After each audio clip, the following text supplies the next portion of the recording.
The Gospel of Matthew says that when great trouble comes, it will be the worst since the world began until now. Holy Queen of Mercy and Love, O Mary, sitting on your heavenly throne, rejoice. It will be a real disaster for pregnant women and mothers.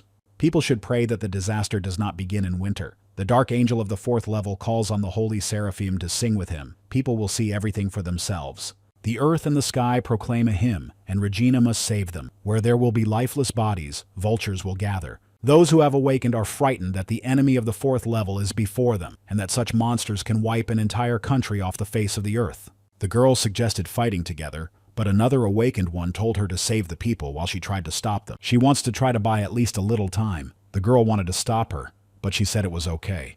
National intelligence had already discovered the portal. Therefore, reinforcements would soon arrive. National intelligence declared a state of emergency. The opening of a portal on the campus of a Korean university has been confirmed, so all awakened people in the vicinity must go there. The girl was only a 3rd level awakened, but she decided she had to hold on. A demonic creature saw her and decided to attack, shouting, "Keratox Latox." Another girl told her to run away immediately. Unexpectedly, a boy appeared and asked them to get out of the way. He destroyed the monster with one blow. The girls were surprised where he got the strength to destroy such a huge monster with one blow. The boy said that they hadn't seen each other in a long time and asked what year it was. The girl asked who he was, but he asked the same question again. She replied that it was October 6th, 2024. The guy was surprised that only a year had passed. He had spent hundreds of years in that hell, and here only a year had passed. He had miscalculated, and the time distortion turned out to be much worse. Exactly 1 year ago, he met his enemy, and then ended up in a hell known as the demon realm of Rigo. It was an incredible period, but in the end, he emerged victorious and returned. The girls noticed that he had awakened to S rank. Surely he was the state's secret weapon. The girl thought that this simply couldn't be true, because she was in intelligence and should be in the know. The boy said that if they hadn't seen anyone, it meant they had entered a different time frame. After that, backup arrived. Leader Kim Joo-woo told everyone to take their position, then called the girls by their names, Serena and Nuri, and said they were a little late. But now they had to leave everything to them. Then he asked where the enemy had gone because he had been told that he had left the portal at least at the 2nd level. After that, an awakened person approached the guy who had returned from the demon world and told him to get out of the way. He didn't know what he was, but asked him to get rid of his cosplay of an awakened one. Then he asked if he was ignoring him or if he was just deaf. The siren said that he must have gone mad and needed to be stopped. Kim Joo-woo asked why. The guy replied that he had 3 seconds. In that time, he had to convince him that he deserved to live. Siren said he was very dangerous. This guy had just destroyed a level 4 enemy. Kim Joo-woo couldn't believe it and wanted to intervene. The awakened one decided that he had to destroy him first, otherwise he would suffer, so he used a blade storm. But the guy who returned from the demon world stopped him and said that 3 seconds had passed. Kim Joo-woo asked what he was doing. The guy replied that now was not the time to worry about him, and then noticed that the portal was opening again, so he would come out from the other side, and they wouldn't be able to stop him. After that, a 6th level enemy emerged from the portal. Kim Joo-woo called for backup and said that there was a 6th level enemy here. The code word Red Horn was received, and it could destroy more than 30 million people in a day. After that, an urgent evacuation of residents within a 10-kilometer radius was announced. The Red Turtle and White Tiger squads were to help. Kim Joo-woo said that not only them, but everyone who is awakened in Korea must join them, because the greatest monster in history has appeared.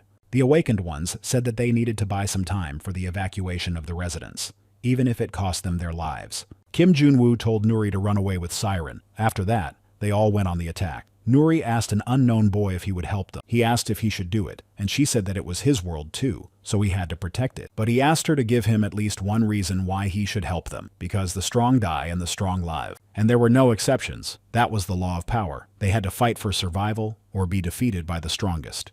The guy asked Nuri if she could tell him where Xian's office was, but she didn't answer, and he called her useless.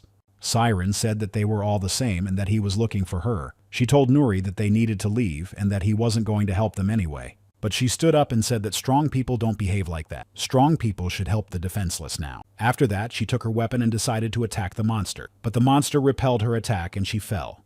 The boy managed to catch her and said that she was an interesting girl and that he liked her. Then he said that his name was Tekon, that he was a demon lord, and that he would be her master. Nuri thought he was a demon. After that, the monster approached them. Nuri was frightened, but Taehyun called it a pathetic creature and asked how it dared to open its jaws in front of him. He told it to shut up and struck it. Then he said that his face was right above it and called it arrogant. Then he ordered the monster to bow before him. Then he struck it and said that now they were on the same level. Then he took the magic stone that had fallen out of the monster, and said that was all. Those who had awakened could not believe that it was a magic stone. Kim Jun-woo had never seen such a large stone. Nuri asked Taehoon why he was looking at her like that. He told her to follow him. His words surprised her, and she asked him to repeat himself. Taehoon replied that he would not repeat himself. She had no choice but to follow him. Kim Jun-woo said no way. He thanked him for defeating the enemy. But Nuri was one of them, so he couldn't just take her away. Taehoon said he could and didn't ask for permission. Then he told them to get out of the way and struck them. Kim Jun-woo didn't understand what had happened. Taehoon called them annoying bugs. He said it was time to get rid of them. Nuri begged him not to and agreed to go with him. Just don't hurt them. Taehoon thought that she loved justice and that she had a double rank, which was rare even in the world of dragons. It was like finding a precious stone among boulders. Her characteristics were terrible due to the difference in races, but she could be well trained. Taehoon said it was great that he had chosen her, so she should take his hand. Then he explained that there was nothing to be afraid of. It was just a sealing ritual. After that, they disappeared, and when they woke up, they didn't understand what had just happened. After that, reinforcements arrived and treated the wounded. The leader, Shin-ho, approached Siren. He couldn't believe that one awakened had destroyed 6 enemies with his own hands and then taken their man away. Siren said she couldn't believe it herself, but he said his name was Taehoon and he was looking for Jian's office. Shin-ho asked why she hadn't said so earlier. Siren asked if they wanted to catch him and said it was impossible. No one could defeat such a monster. Nuri showed Taehoon where Xian's office was. He asked if it was there, and she said they were almost there. She didn't know what to do and decided that maybe she should tell everyone where she was, so she wanted to send her geolocation. Taehoon said there was no need to send their location. She was sealed, so he knew what she was thinking. The girl she was with had heard that he was looking for them, and that they were like little bugs to him, so there was no point in them coming. He warned her that she couldn't escape and that she already belonged to him, so she should just keep showing him the way. Nuri told her to follow her. Taehoon thought about his grandmother, whom he still couldn't forget after spending hundreds of years of trials in hell. He was sure that he would finally see her again. Then he asked Nuri what had happened and told her not to make him angry. Nuri said that they had arrived. In front of them was Jian's destroyed office. Taehoon got angry and asked who did it. Serena told her colleagues that she had done a little investigation and found out his name was Taehoon. She also found the address of Xian's office. The system pointed to one person, and it was definitely him. His name was Bente Tahong. Serena laughed because his name meant pervert. Everyone found it funny that his name had such a meaning when he could destroy 6th-level monsters with a single blow. Sin-ho told her that he also laughed, but did she realize how strange she looked now? He was just an ordinary student at a Korean university. He wasn't even awakened, just an ordinary young man whose only family was his aunt. Serena said she remembered the battle. It happened between the Daega and Ilsum guilds. The man said that if he really was Bente, then things were very serious. He would want revenge, so they had to hurry. Taehoon asked Nuri what had happened.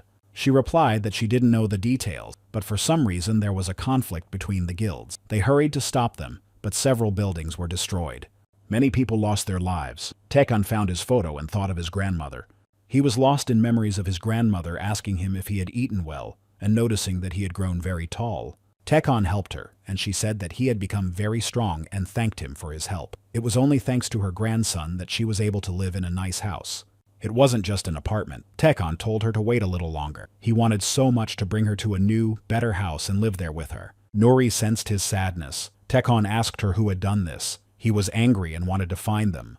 After that, a man approached him and asked if he was Mr. Bente. The man introduced himself and said his name was Kong Shin-ho. He was a member of the White Tiger Division of the National Intelligence Service and asked if he could talk to him. Sin-ho sensed an incredible aura from him and thought that he was at least as skilled as A. Taehoon replied that he was feeling very unwell at the moment. If they valued their lives, they should leave. Sin-ho said that he knew what had happened and that they were currently investigating the incident. They knew that the criminals were from the Awakened Alliance, but they had not yet established their identity. Taehoon said that was enough. Sin-ho asked where he was going, and he said he was going to visit the Awakened Alliance. Sin-ho thought that he was going to destroy the entire Awakened Alliance on his own, but he might be able to do it. So he told the White Tiger unit to stop him. They said that he wasn't even an enemy, and asked why they should neutralize him. They had to be careful because destroying an awakened one was still a crime. Another girl from the unit said she was glad. She thought that they would finally get to fight a worthy opponent, but what he was offering was boring. The guy said that if he was awakened, he definitely wouldn't die, and then he used his power. Taehoon dodged the attack. Another guy from the unit said that he seemed strong, so he decided to test whether he could withstand his blow. Taehoon stopped his attack, and he couldn't believe how that was even possible. After that, he hit him. Another guy asked him not to do anything, and he told them to just get out of the way. Serena said that she had told them that they couldn't stop this monster, and that it was no joke. This man would destroy the entire alliance on his own. Sunho understands that Serena is right, and he doesn't know how to stop him. Nori grabbed his arm and said that he couldn't do that. Tekken asked how she dared to stop him since she was subject to his will. He doesn't understand how she can contradict him. After all, he performed a ritual, imprinting his personality on her soul. She can never betray him. She must follow him in everything, but now she seems to have rebelled. Her willpower and potential are much higher than he expected.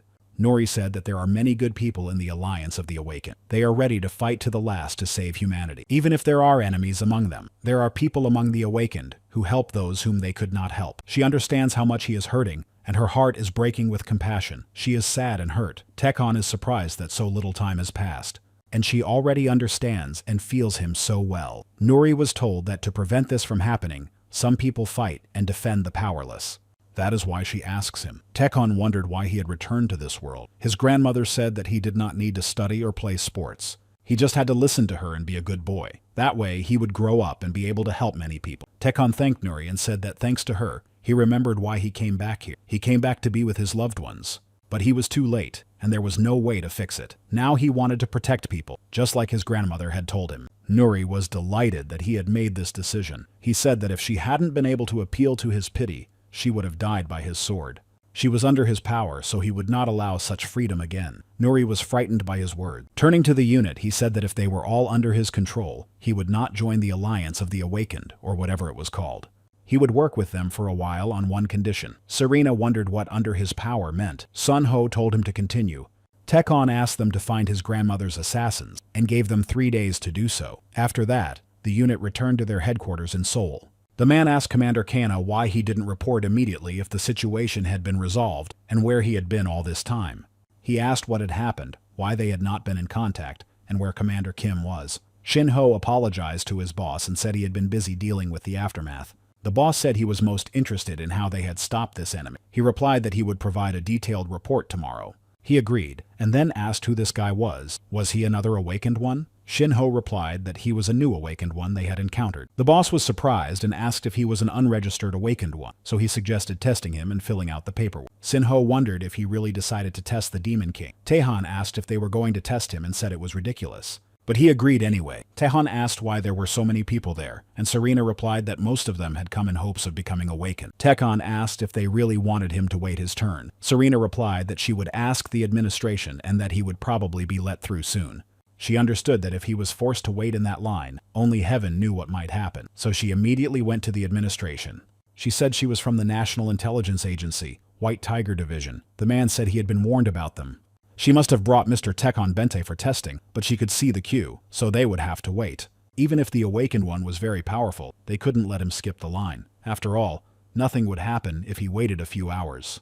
Siren thought that she shouldn't say such things in front of him. Tekken asked how they dared to make him wait, especially because of these people who mean nothing. Nori mentally appealed to him and asked him not to destroy anyone. Tekken approached the guy who was first in line, and the guy told him that there was a line. Then he saw people lying behind him. Then Tekken told him to get out of the way. He believed that judging these nobodies was a waste of time, so let them test him. That is, of course, if they weren't afraid. After that, they sent him for testing. And all the awakened ones were given help.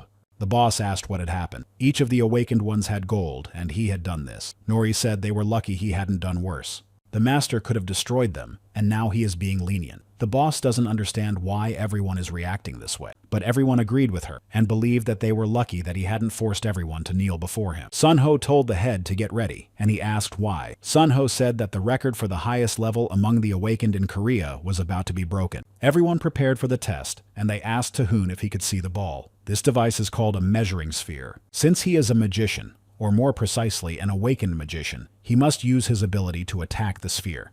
To do this, he had to use all his strength. Tahoon was surprised that he had to deliver his strongest blow to this pathetic ball. If he did so, the entire building would be blown up. Therefore, he decided to use just enough force so as not to cause any problems or consequences. He wanted to blow it up, but his magic with mana did not work. He did not understand why this happened, because he had read the spell perfectly. He was asked to calm down because nothing terrible had happened, and he used his power again and blew up the sphere. The testers couldn't believe that the sphere was broken into small pieces. The strongest awakened S-Class, Anderson, only split the sphere into 2 pieces. and that was a world record. The girl thanked him and said it was time to move on to more detailed stages of the test. Techon said he didn't see the point in this, and that it was obvious that none of the toys in their facility could withstand his power. He didn't want to waste any more time and wanted to get results right away. That was the end of the test. The employees were surprised that the test ended so quickly. Nuri asked if the test was really that interesting. This institution studied the abilities of the awakened in great detail. Then Nuri said that there was a cafe she liked to go to. So she suggested that Techon go there while everyone else looked at the test results. Then she asked how it went. According to the test results, Techon belonged to the S-Class. Nuri and Techon went to the cafe, and he said that it was so boring that he almost started yawning. Techon ordered green tea and wondered if it had always been so bitter. Nuri asked if he wanted to try her drink. She would order something else for herself. Taehoon agreed, and after trying her drink, said it was good. Nuri asked what type of awakened he was. In her opinion, he was the type who enhanced his physical abilities for battle. He replied that he guessed he would be classified as a magic type. Since returning here, he had not yet used his true power. He had only used spells to enhance his body. He hadn't even used magic during the tests. Returning here had made him feel nostalgic, so he didn't even pay attention to such trifles. Some abilities cannot be used outside the demon world. Nuri couldn't believe that magic couldn't be used in this world. She said she understood everything, and she thought that he must be the one who can create magic. Techon said that she should stop thinking nonsense about him, because he can see everything. If he could summon his castle, the problem would be solved, but it seemed like it would take a long time. He couldn't summon it here, because then this small building would be crushed. The boss came to announce the test results and said that Techon belonged to the S-Class. He congratulated him on becoming the first S-Class awakened in South Korea. Nuri said that was wonderful. Techon said that there was nothing to be surprised about and that it was obvious, but they didn't come here for no reason, so let them say directly what they want. The boss said that in that case, he would explain everything. The thing is, but Taehoon didn't even want to listen and immediately refused. Everyone tried to convince him that this was a great opportunity and that if he officially announced that he belonged to the S rank, he would receive support and fame. Moreover, it would help him get money from large corporations. Techon said that it annoyed him and that if he needed money, he would earn it. He promised to help them, so they should at least be grateful for that. Nuri thought that the master must love coffee. Techon said he would help them, but only if they fulfilled his condition. Meanwhile, one man had already found out about this criminal. He decided that he had to find him because with that level of power, no awakened person could stop. The National Intelligence Agency decided not to disclose Tekon's rank. He and Nuri were taken to a place where they could stay.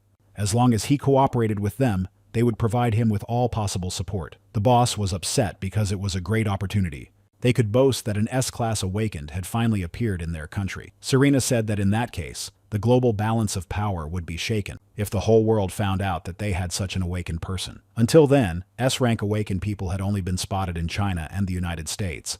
The boss said that if they left international issues aside, people would feel safe knowing that there was an awakened S-rank in their country. But it was a shame that it had turned out this way. Techon and Nuri were taken to the right place, and Nuri said she had never seen such a big house before. Techon said that it couldn't compare to his castle, but it wasn't so bad, so they went inside to settle in. 3 days later, Kang Shin-ho, the commander of the White Tiger unit, came to Taehoon and heard the sounds of battle. He didn't understand what was happening and went inside to see Techon training Nuri. Techon said that it wasn't enough. She had to attack him with all her strength, so they had to continue. After that, they continued to fight. Nuri attacked him by surprise and thought she would succeed, but Taehoon blocked her attack and said they needed to take a break for now. She still wasn't up to his standards, but she was making progress, so she shouldn't stop training. That way, she would quickly reach A rank. But Taehoon believes that to be considered his disciple, she must be at least S rank. Nuri said that today was the last day, because he had set a deadline earlier. She asked if he was really going to destroy everyone now. Taehoon replied that he had given them enough time, so there was no more mercy to be expected. Nuri said that their lives were also important. Taehoon thought that he hadn't heard those words in centuries. The demon realm was a hell where only the strongest survived. Life there was worth almost nothing. Her words seemed to bring him back to his senses. Taehoon said that this would not be just insane destruction, but revenge for the death of his grandmother, and a measure to prevent something like this from happening in the future. When one innocent soul dies, another survives. Nuri said she understood everything. Taehoon thought that he had become more lenient. He began to say unnecessary things to his companion. Sun-ho could no longer eavesdrop and approached them, saying that he had brought something. He asked if they had a minute. Taehoon said yes, but noted that he could have called. Sin-ho said he wanted to meet in person. He noticed that Nuri had changed in just a few days, as if she had become a different person. He thought that this man was the reason. Taehoon said that he didn't like wasting time. Shin-ho apologized to him. Then he said that, As promised, the results of the investigation were ready. The incident was caused by members of the Ilsum Guild. Ilsum is a company that turned from a gang into a guild of awakened ones after their leader, Kim Gil-tae, awakened. Although they are considered a guild of awakened ones, they are reluctant to destroy their enemy. They are criminals who torment ordinary citizens. They are also a threat to the agency. However, they are connected to the Awakened Association, so nothing can be done about them. If you mess with them, you'll have to deal with the association. Taeyeon said that people like them are everywhere, and they are lucky. Therefore, they can get rid of the trash without getting their hands dirty. Sunho said that they hadn't even thought about it and weren't going to do anything. Taeshan said that if they were criminals, there was no need to explain anything further. He asked them to wait, because revenge was coming. Guild leader Ilsim Kim Gil-tae said that they had captured the reptile and would soon eliminate the businesses that were causing damage and introduce franchises. They were on a roll, so they could thank the National Intelligence Service, which was working tirelessly to protect the country. Even ordinary people like them can make a fortune. After that, the guild was attacked. The subordinates asked the boss if he was okay. After all, they had to protect him. They didn't understand who dared to mess with the Ilsum Guild. All the guild members started to flee the building. Then they saw something on the guild building and asked what it was. They heard a voice telling them to redeem their sins. They did not understand what was happening or what it was at all. Tekon asked if they had been awakened by the Ilsum Guild. Then he said that they must confess their sins and bow their heads before him in repentance. Only then would he destroy them painlessly. The guild leader decided that it was all his fault and that he had to be destroyed. A member of the guild thought that this was his chance to raise his rank, so he tried to attack his opponent. Tekken said that this was their last chance, and he was not going to spare them anymore. They did not understand what was wrong with him. One of the members apologized and said he was leaving. The others called him a coward. Tekken asked who said they could run away. Then he attacked the guy and immediately destroyed him, saying that he had offered them a painless death, but none of them had a chance to escape. Gil-tae decided to run away. Another member of the guild told him to stop the guy, and then asked Gil-tae where he was going. He replied that the leader had to stay alive. Tekken said that the boss had run away, abandoning his comrades and leaving his own followers behind, so he thought that this world was no better than the kingdom of demons. After that, they all fled inside the building. One of them said that these were all magic stones. Their doors and walls were impenetrable. The guild leader thought that they had destroyed the last district. He believed that his subordinates would clean everything up well. A member of the guild told him not to worry and asked how many people they had.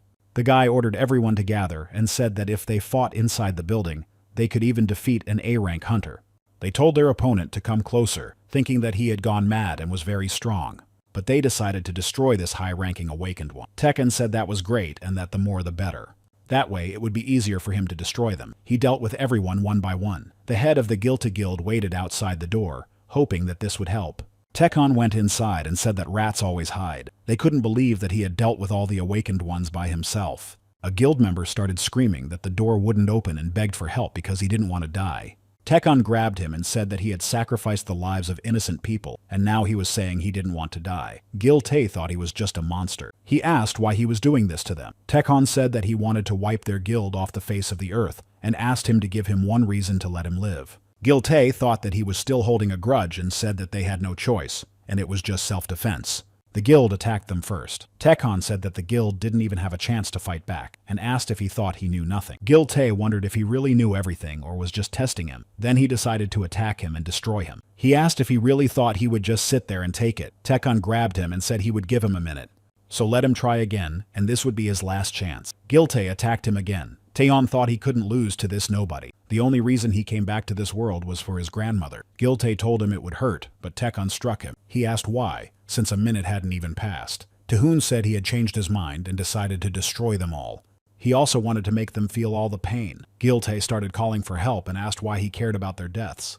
He begged him to spare him and was ready to give him anything he wanted, but Taehoon finished what he started. After that, the agency arrived at the scene. The boss said that he really hadn't spared anyone, and that they were in big trouble. But the Alliance of the Awakened would not stand aside. They could not pretend that nothing had happened. Even the association cannot let the fact that this guy destroyed an entire guild of 52 people go unpunished, so they have to punish him. But they don't know how to defeat an awakened S-Class. They live in a country of law and order, and cannot allow anyone to take the law into their own hands. But they'll talk about destruction later. Right now, there are more important questions to address. They need to work out a plan of action in connection with the opening of the gate. Recently, the gates to another dimension have been opening more frequently. There has also been a surge in activity, 12 times a week. 4 of these cases were in Seoul. In addition, unusual monsters of the 4th and 6th levels are emerging from the gates, and they are more vicious than ever. Their awakened opponents are no match for them, so they are lucky to have at least one S-Class member. This time, he will deal with it, but that doesn't mean he can do whatever he wants,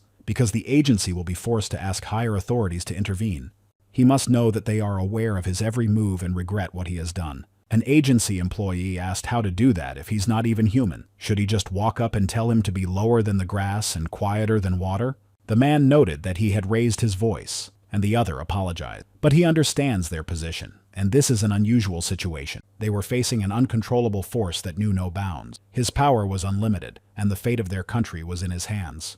Tekon took a shower, and Nuri decided that now she had to take care of his clothes. She wanted to bring him a shirt. But she saw that there were identical shirts hanging in the closet, and thought that the people at the agency had no taste at all.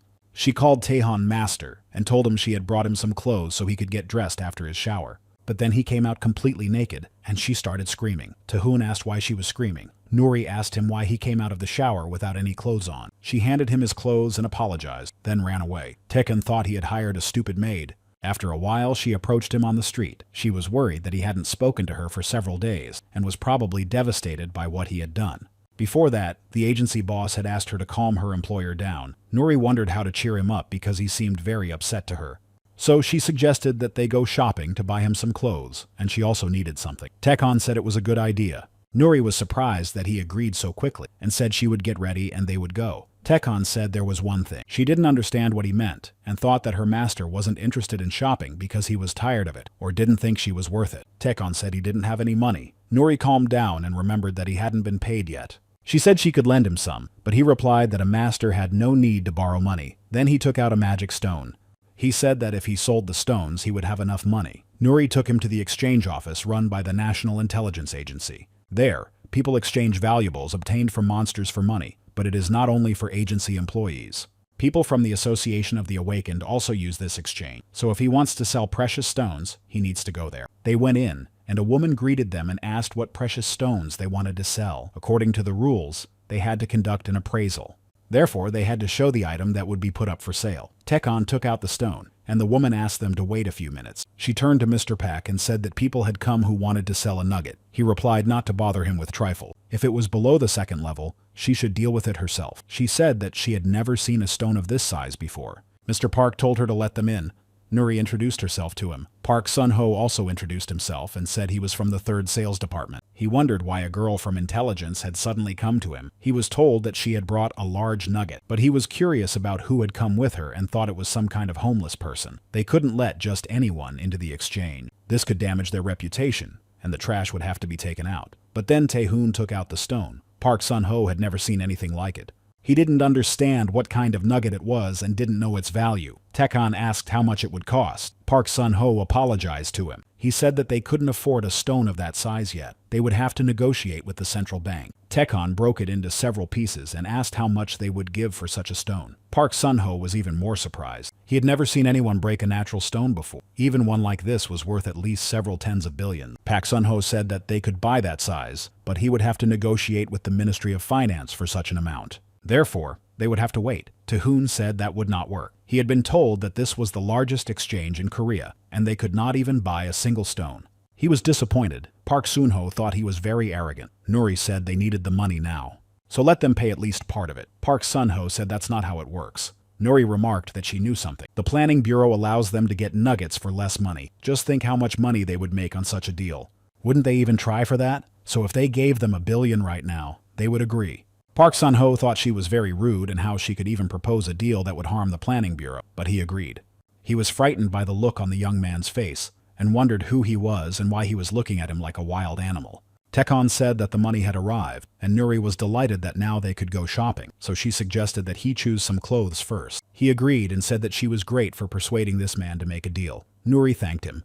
Park Sun-ho thought about how they dared to exploit him, his member of the upper class. He would have to show them the true power of money. He called a few people and told them he had a job for them. He needed them to deal with a couple. Nuri suggested that her boss go to a store. Taehoon replied that she could buy whatever she wanted and that he didn't need anything. She said that wouldn't work because they had come here for him today, so she took him by the hand and pulled him along. Then she suggested that he dress up nicely. Taehoon thought to himself that the more he got to know her, the more he was surprised by her. She seemed interesting and unusual to him. After that, they went to a clothing store. A salesperson greeted them at the entrance. He asked if they needed any help. Nuri immediately chose a suit for her master and asked if he could show it to him. She asked him to dress her master from head to toe and said she wanted the best they had. She told him not to worry about the price. Tekon felt very bored because of this. Meanwhile, new gates opened in the city. The shop assistants finished their work and were surprised to see their boss, Nuri. The salesman said that the suit fit well. Tekon said he wasn't used to such clothes and asked his maid what she thought. At first, she didn't know what to say. She couldn't take her eyes off him, and then said that he looked incredible. Taehan asked if she was serious. She said she swore he was incredible and couldn't wait to tell everyone that he was her master. Tekon said it was time to go. Nuri asked if he wanted to admire himself in the mirror, and he said no. She said he looked good. That was enough for him, so now they had to go and get her whatever she wanted. Nuri was delighted that her master liked him. She thought that all her efforts had not been in vain. Tekon told her to stop shaking and that they had to go. Nuri tried on the clothes and jewelry and bought many different things. Then they decided to have a snack. She was again surprised by how much coffee her master had drunk. After that, they noticed something strange and went outside. Nuri asked if it was what she thought it was, and he replied that yes, the gate had opened. He had never seen anything like it before, and it was very strange. The gate opened immediately without any warning signs, so it was an unknown gate. When they appear, it means catastrophic consequences. A large number of high-level monsters come out of them. Tekon said that judging by their appearance, what comes out of the gate will be stronger than last time. Nuri called the director and told him that there was trouble. An unknown gate had opened. Then she started yelling at people to run away. People started to panic and then ran in different directions, pushing each other. The director asked Nuri to repeat what she said. She saw a lost girl and told the director that they were in a shopping center and that a gate had suddenly opened. A huge monster came out of the gate. Fortunately, the owner was with them and they evacuated the people. The director said they would be there soon. Nuri told Tekon that help would arrive soon and that she would help the people evacuate in the meantime. A dragon came out of the gate. They are cruel, powerful, insane creatures. They are demigods from birth. In the demonic world, he defeated one. It was one of the most powerful creatures. The dragon did not want to submit, so he had to deal with it. Tekon thought that his time had finally come. At last, he had a worthy opponent who would not die from a single blow, even with all his strength. Nuri asked her master to save the people. Tekon noticed a girl standing and crying. This world was too weak, and no one could stand against him, neither monsters nor humans. It was definitely too fragile for him. It was like a sandcastle swarming with ants, and that annoyed him. In the demon realm, the strongest always prevailed. Compassion for the weak was a luxury, and there was no point in protecting them. He had lived there for hundreds of years, and this world broke all the rules. He feels uncomfortable when his power is suppressed, so he said that he had had enough, and this is his first enemy in all those years. No one can stop him. Nuri asked him again to save the people. She understands that she cannot stop all the monsters, but she decided she had to do everything she could, so she tried to attack the monster. She flew up into the air. Then she saw the same girl and her mother below. Rocks were falling on them, and she was afraid she wouldn't be able to save them. But Tekon saved them using his magic. He told Nuri to evacuate the people, saying that from now on he didn't care about anyone. This included his subordinates, but he didn't want to be a bad master. Nuri thanked him and went to save the people. She told everyone to follow her. Tekon thought that a few seconds of fighting wouldn't hurt for the sake of his subordinate, but he didn't like what was above him. Nuri led the people to safety. Tekon spread his wings and flew up to the dragon, asking him to let him help. Then he flew even higher and said that nothing would interfere with their battle on the surface, so Nuri should wait. Rising as high as he could, he asked the dragon if it had woken up and said that nothing could stop him here, so let it attack. It seemed that he had lived for many years, and he should not be taken for a fool. Tekon reviewed the information about him and saw that he had lost himself because of a contract. Tekon asked if he had made a contract with someone, given his soul, and broken the laws of the Seven Kingdoms, and that was very bad. Now the human world was after him, and if the dragon's breath reached the ground, a catastrophe would begin, but he could prevent it. Only then would everything lose its meaning. The dragon tried to attack him, and he said that he had just bought this suit, so it wasn't worth ruining it. They began to fight, and Tekon hadn't felt this way in a long time. Finally, someone wasn't dying from the slightest touch. He noticed that this dragon possessed magic. He used it to create a shield and deflect his blows. Even if a few blows got through, the effect would not be the best. Tekon could not yet control magic throughout the world, but there was nothing that his power could not destroy. He just didn't like such boring battles, so he decided to use something. Tekon took out the Exelon Dragon Blade and asked the dragon if he recognized it. This sword was forged from the spine of his relative, the dragon Zikma. It was the worst thing he could face. The dragon became enraged, but Tekon struck him, and he could no longer use his breath. Tekon said that now he would not be able to use magic for his dirty tricks, and that it was his turn. They continued their battle, and Taehan said that he was pretty good and that now he would show him. The dragon used 6th level explosive magic. Taehan asked if he really thought that would work against him. If so, he was mistaken. Even using magic, he would not defeat him. Taehan had maximum resistance to magic. Taehan asked if that was all he was capable of. If so, it was time to show his true power. Meanwhile, reinforcements had arrived. The awakened ones were treating the people. They also noticed that the gate's reactivity was decreasing. The gate gradually closed. After a while, it closed completely and the effects were eliminated. The whole team breathed a sigh of relief, and Jongwo asked Nuri where her master and that monster had gone. She replied that they were upstairs. He asked if she meant that they had ascended into the sky. He did not expect that at all, and if it was what he thought it was, then that was a different matter. But he did not understand how such a thing was even possible. Jun Woo Min, awakened in the class of the Alliance of the Awakened, asked how a huge monster could have disappeared, and whether it had really flown into space. He wasn't sure if Nuri could be trusted and said that she had gone mad, so she should stop talking nonsense and tell the truth. Nuri said that this is the truth. Jong Yuman believes that they have no idea where the monster is. Jong Wo said that they had just dealt with the people. After that, they will provide a detailed report. Jun Wooman said that the Alliance of the Awakened is not here to correct their mistakes, and that they have more important things to do. Or they lied about a 7th level monster appearing at the gate. Kang Sung-ho said enough. No matter what position he holds in the Alliance, it does not give him the right to speak to them like that. They will not tolerate it, and will file a complaint. Jun Wooman said that they couldn't do their job properly and decided to complain. Did he really think that all awakened ones had the same power? They weren't government lapdogs like them. Nuri saw something happening in the sky. Everyone else noticed it too. Something was falling directly toward them, so everyone had to take cover immediately. People began to flee quickly. Nuri saw her master and rejoiced. Tekon said that they probably should have descended more slowly so as not to cause panic. Jun Wooman didn't understand what was going on. He saw a giant monster and had never seen such a large creature before. Nuri told Tekon that they had to leave quickly. Jun Wooman didn't understand who this man who had come down from the sky was, or who he was at all. Sinho thanked him and said that he did a great job, but he has something to discuss with him. Nuri hugged her master.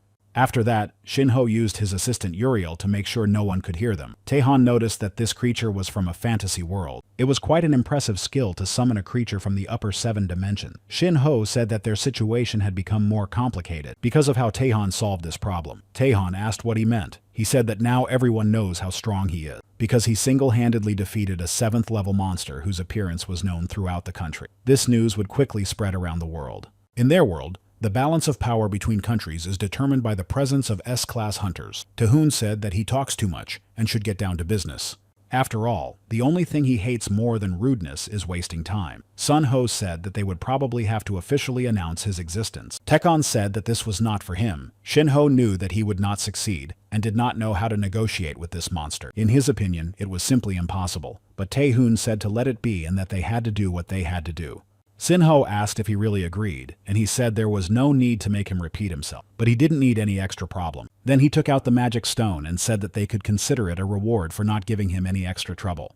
Anderson, the awakened S-Class, was informed that the operation had been cancelled. He asked why this had happened so suddenly. The man said that information had been received that the 7th level monster that had appeared in Korea had already been eliminated, and the one who eliminated it turned out to be Korea's new awakened S-Class. Tekon was upset because he had just bought a suit and it was already torn to pieces. Nuri suggested that he just buy another one. Jun Wooman was curious about who this person was. He descended from the sky with a huge monster and then took a crystal from it that was larger than anything he had ever seen. When people see something they don't understand, they usually react in one of two ways. First, they accept what they see, or they completely deny it. Nuri suggested that the owner wear casual clothes next time. He asked what casual meant.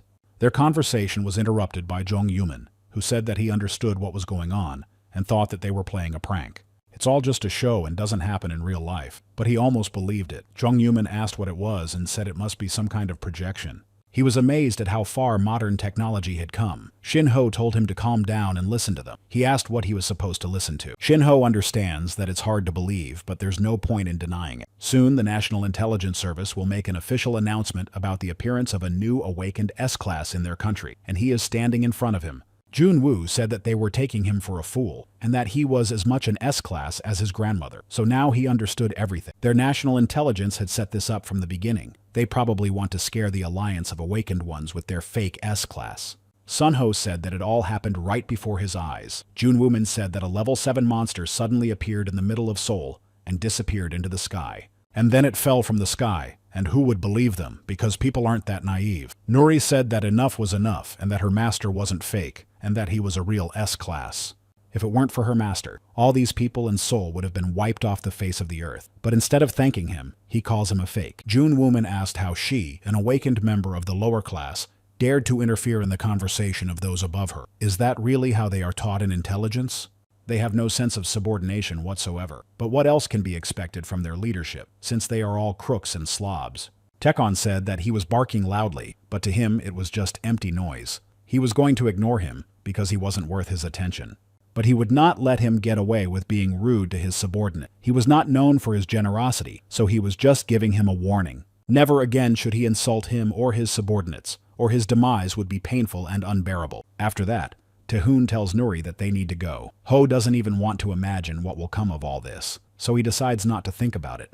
The National Intelligence Service officially announced the registration of the first awakened S-Class in Korea, Taehoon Bente. Mr. Taehoon Bente destroyed a monster from an unknown gate that unexpectedly appeared above a shopping center in Seoul. This information appeared in the news. Sunho said that they had announced it. Taehoon asked that there be no unnecessary trouble for him. Sunho replied that unfortunately, trouble could not be avoided. There was nothing they could do about it. He was the only S-Class in the country, and there were only 9 of them in the world. In terms of strength, he surpassed all lower-level awakened ones.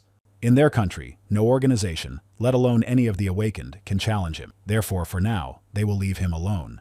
They also have concerns that other countries have not yet made any statements. Until now, they had no S-Class awakened ones. Therefore, South Korea was despised by the United States, China, Japan, and other countries. These countries are considered the main centers of power in the world. But now that they have him, everything has changed. The US and Japan tried to impose a huge debt on them in connection with the opening of the unknown gate. Now that they know that the enemy has been eliminated, they are in confusion. But their confusion will not last long. They will definitely try to restore the balance of power by eliminating their advantage. Therefore, they need allies. A request for a meeting with him has just arrived from a special unit of the US Army Wolf. They are very interested in him and want to meet him. Tekon said he refuses. Sunho noted that this is their chance to gain allies in the US. Tekon replied that he is not interested. He is not interested in the so-called powerful world, and is annoyed that everything he bought in the store for that rare stone has been destroyed. So Taehoon hopes that he will no longer bother him. Nuri doesn't know what to do or how to convince her master. She remembered that it was at the moment when he saw the dragon that he showed a keen interest. Therefore, Nuri decided to inquire about the Special Wolf Unit. Does the awakened S-Class Anderson serve in this unit? He is said to be the strongest of the awakened ones. Sunho said that this was true. If Mr. Taekon accepted the offer to meet, he would talk to him.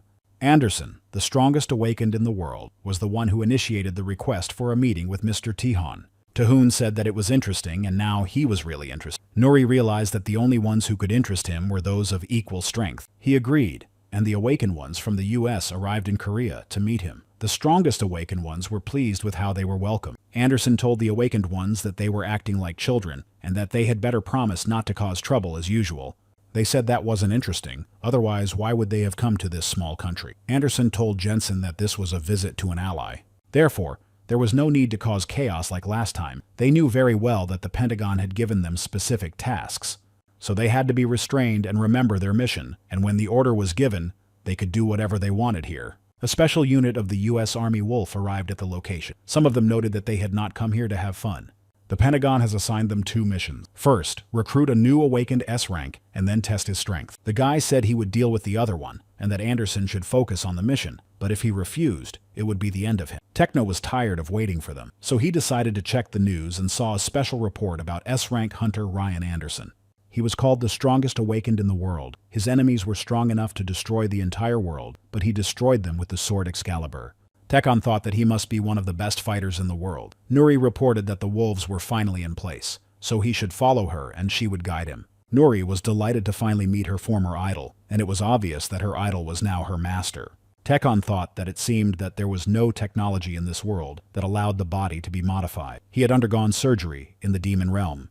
He modified his body with the help of Gnosis, so he could not be considered a pure-blooded human. In the demon realm, he met many powerful beings, but there were no pure humans there at all. Nuri invited her master, and he became curious about such powerful pure humans. He entered the office, and the man said that they were here. He had heard of Taehoon, but this was their first meeting, so he was happy to meet him. The man extended his hand and said that he was Chung Ho Min, Director of National Intelligence. But Tekon did not react, and Nuri apologized for her master's behavior. Chung Ho-min said that everything was fine. He noticed that he seemed interested in someone else, so he decided to introduce him to the team from the States. Chen Sen, an awakened A rank, approached Tahoon and said he was glad to meet him. Nuri was surprised that he spoke Korean so well. Or maybe it was the translation spell. She looked at her boss and thought that they weren't worthy of his attention. Tekon looked through the information about Anderson and thought he was strong enough to defeat the dragon. Jensen called him arrogant. Then he approached them, pushed Chen Sen aside, and asked Tahoon if he was paying too much attention to Anderson.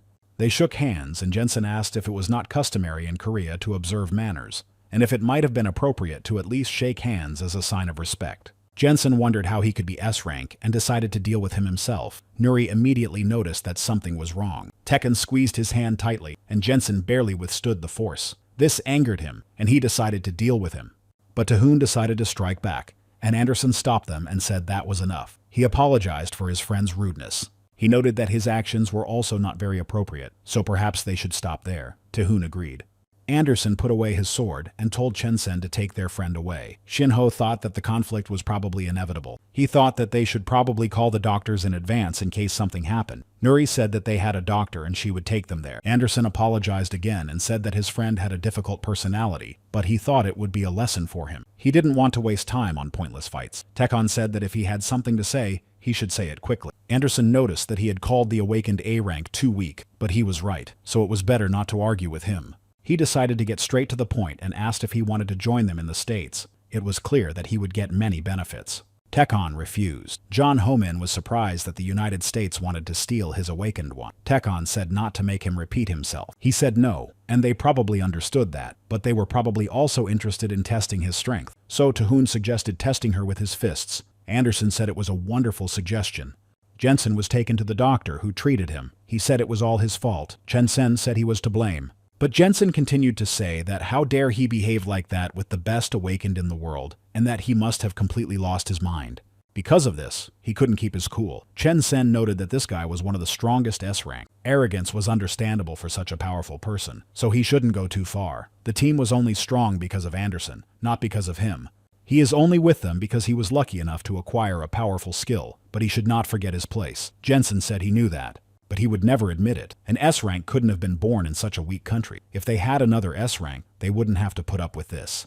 Their conversation was interrupted by Nuri, who said that they were lucky that it ended this way. If the master wanted to, he could have dealt with him in an instant. Jensen laughed and told her that she knew nothing and called her petty. She said that she knew something for sure, and who he had called petty. Her boss was the strongest man in the world. They laughed at her for calling him her boss. Jensen said that she had made it up, but that she would soon come to her senses. Now Anderson would put an end to the arrogance of this Mr. S, and he wouldn't be able to do anything about it. Director John Ho-min thought that this had all been arranged in advance to test the combat strength of the States. Although it was a duel, they were both S-rank awakened, so he hoped that at least the building would remain intact. Anderson asked if he needed a weapon. Then he said that in that case they would fight with their bare hands. Tekun noticed that he had third-level sword skills, so he could be considered a god in this world. To defeat him, it would be better to take a sword as well. Tekon has 8th-level sword skills. No matter what sword he uses, there is only one right choice.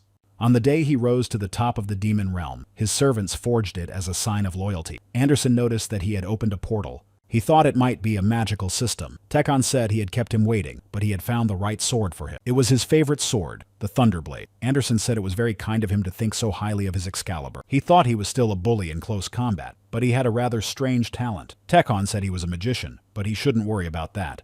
He would only use his sword skills against him. Anderson said that his words were full of arrogance, but he would make him regret his words. Anderson wanted to strike, but Tekon dodged. Jang Ho-min was impressed by such power. Anderson usually destroys even 7th-level enemies with his strength. It is the strongest sword technique in the world.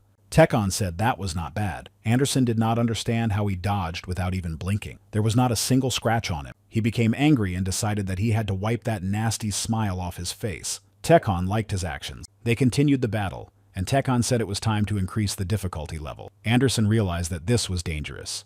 Tekon struck him and he couldn't withstand it. Tekon thought about how he was the strongest among humans and didn't want his end to be like this.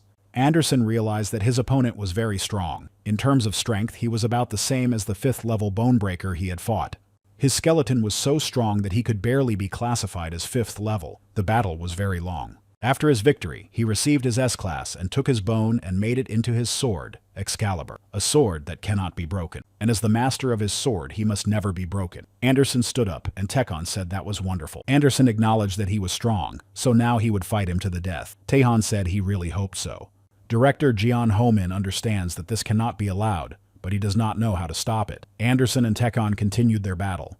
Tekon said that it was very interesting and that he felt a strong vibration. This skill made the blade vibrate. Anderson attacked him, and Taehan liked it and told him to show him everything he was capable of. Chong Ho-min realizes that this is not just a trial battle. If they hurt each other, it will turn into an international scandal. Therefore, he must stop them. He asked his subordinates what to do. The man said that there could be problems, of course, but they were both S-Class. Therefore, to stop them, they need a third S-Class fighter, which they don't have. They can't do anything and can only hope for the best. Director John Ho-min said that, of course, all they can do is hope that everything will end well. Serena said she thinks Tai-hoon will be able to handle it. He understands that he needs to be more careful with his power, and she thinks that he won't lose control and turn the building into ashes. They were frightened when they saw the intensity of the battle, and Siren said that maybe she was wrong. Director John Ho-min said that judging by his recent behavior, he is trying to protect their country, so she is right. Serena said that she was just worried about Anderson. John Ho-min said that because of their actions, the building might not hold up. Tekken wanted to see the full power of his opponent, but if this continued, they would destroy everything here. Anderson is confident that he is the strongest of the Awakened, and that there is no one stronger than him in this world, and he is no exception. He attacked him and thought he had finally won, but Tae-hoon said that he got too carried away and he would gladly continue. But continuing to fight in this building would endanger the smaller creatures. Therefore, it would be better for them to leave. Anderson realized that he was in danger and was afraid for his life because of his opponent's weak blow, but he cannot lose to him. He used a wind strike, but Tekon stopped him and said that pride was the privilege of the strong, and he was just a weakling. All he knows how to do is brag that he is the strongest in the world and protects everyone, but now he cannot even protect himself. After that, he hit him in the back. This caused the entire building to shake. Jensen said that it looked like they had already started, and that she could begin mourning the loss of her master. He was probably already getting it from Anderson. Most likely, he was already on his knees begging for mercy. Nuri told him to shut up, because she couldn't listen to insults against her master anymore. Based on her relationship with the Korean S rank, Chen Sen thought she was just a maid, but she was quite strong. Only perhaps she is not quite up to A rank. Maybe she studied with Tae-hoon and has a strange aura, so it's best to be careful with her. Jensen asked if she wanted to compete, or if she had released her aura to play soccer. Chen Sen was delighted that his friend was so naive. He decided that he would get useful information from their fight. Nuri suggested that they compete. She thought that in this situation, it was worth taking a dominant position. She needed to be as cool and strong as the master. Tekon told her to never let anyone look down on her and to be strong and cool. She also had to be brave. She should not underestimate her opponent and never back down if someone attacks first. She had to act in a way that matched her status as his subordinate. Nuri said that he would regret insulting her master. Jensen was surprised that she was really going to fight. He didn't expect that from her. He asked what he should do, and Chen Sen replied to try not to make any noise, so he decided to deal with her quickly. But in the meantime, Nuri attacked him by surprise and tried to strike him. Chen Sen stopped her and asked why she was so angry. She was even ready to strike a distinguished guest of the country. Of course, he apologized for his friend, but suggested they stop there. Nuri said that they started the conflict, and now they were asking him to stop. They had insulted the host and weren't even going to apologize. She had no intention of taking anyone's life, but this man must be punished. Jensen said that if that was the case, then she should continue. And now they will see who will prevail. Chen Sen asked them to stop, but Nuri launched an attack. Meanwhile, Tae-hoon lifted Anderson up and told him not to worry. He didn't kill him, but he definitely needs serious medical attention. They thanked him for at least not killing him, but he had just defeated the strongest awakened Anderson, and that was no longer just a dream. With his strength, their country could become the strongest in the world, and they would be able to resist pressure from the US and China. Tekon told the director that he knew what he was thinking. He only fought Anderson because he was interested in him, but he's not interested in their political games, so let them do what they want, but leave him alone. After that, he left. Finally, he asked him not to bother him. He decided to follow Nuri, but before entering the room, he saw that something was wrong. Jensen told her that it was not bad, but that victory would surely be his. Chen Sen understands that the winner has already been decided, but he couldn't believe that his friend A rank had to try so hard. This girl named Nuri was an unusual fighter. Jensen said he would turn her into an ice cube. She tried to attack him, but he started freezing her. Then he asked her how she felt being an ice cube and who was punishing whom, and told her to repeat what she had said before. Nuri thought that she wanted to punish the one who had insulted her master and apologized in her mind, but she probably couldn't defeat him. Chen Sen understands that she is a good fighter, but not yet at the A rank level. He told them to stop or there would be trouble. After that, Tahoon came in and grabbed Yensen. Nuri doesn't understand how he got here. Seeing that this man had hurt her, Taehan became very angry and, striking him, asked how he dared to touch what belonged to him. He asked if it was him. Chen Sen doesn't understand why he is here because he was sure that Anderson would defeat him. Taehan said that they dared to touch his property, and now they would pay for it with their lives. Chen Sen realized that Anderson had lost. Nuri stopped him and said that she was fine, so he should calm down. He hugged her, and Nuri wanted to explain why the fight had happened. Taehan said that was enough. She was brave, and now she didn't need to worry because he was there. Then he healed her. He told her that she had saved their lives. Then Chen Sen heard that Anderson had been defeated. Taehan said that they'd better leave the country before he changed his mind. Chen Sen understood that they had lost their title. The title of the strongest country in the world no longer belonged to the United States. It had been taken by the devil himself. The news reported that the Wolf team had already completed its short visit to the country and had left for home. They refused to comment. Therefore, the reasons are unknown. An anonymous source reports that they met with Bente Taehoon. The departments of both countries refused to comment. After watching the news, Guildmaster Aries Kim In-sok thought that something impossible had happened and that they would not achieve anything with a guy like him. Besides, the National Intelligence Service got to him first. They cannot claim what they do not know. Kim In-sok believes that they still need to meet him and get to know him first. Siren said that after this incident they need to move. Taehan said he didn't want to stress himself out. She replied that it was necessary given the situation. He said that he had just moved here, so why should he move again? Serena replied that the public now knows his current place of residence. She heard that he didn't want to stress himself out or be stressed out. Therefore, they are offering them a place on an island where no one will bother him. They will provide them with a new and fully furnished house. They only had to take one look at it, and they would really like it. So she asked them to take a look at the house at least once. Techno didn't like the idea, but he saw the sparkle in Nuri's eyes and asked if she was interested. She said she had always dreamed of living in a house on an island. Then she apologized for being so forward. Siren hopes she wasn't too rude, otherwise she'll never be brought back to life. But Taehan says he agrees.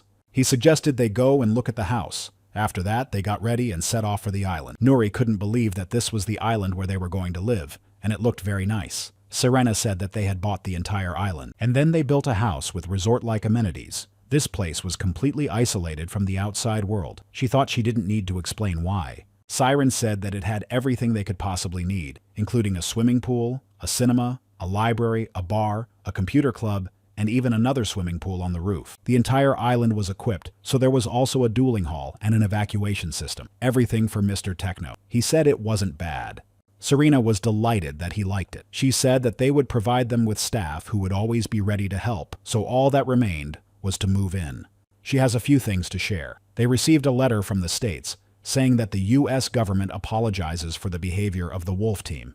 They also said that they would be happy to sign a mutual defense agreement between the awakened S-ranks of America and South Korea. If an enemy appears that the country cannot deal with on its own, one of them can ask for support.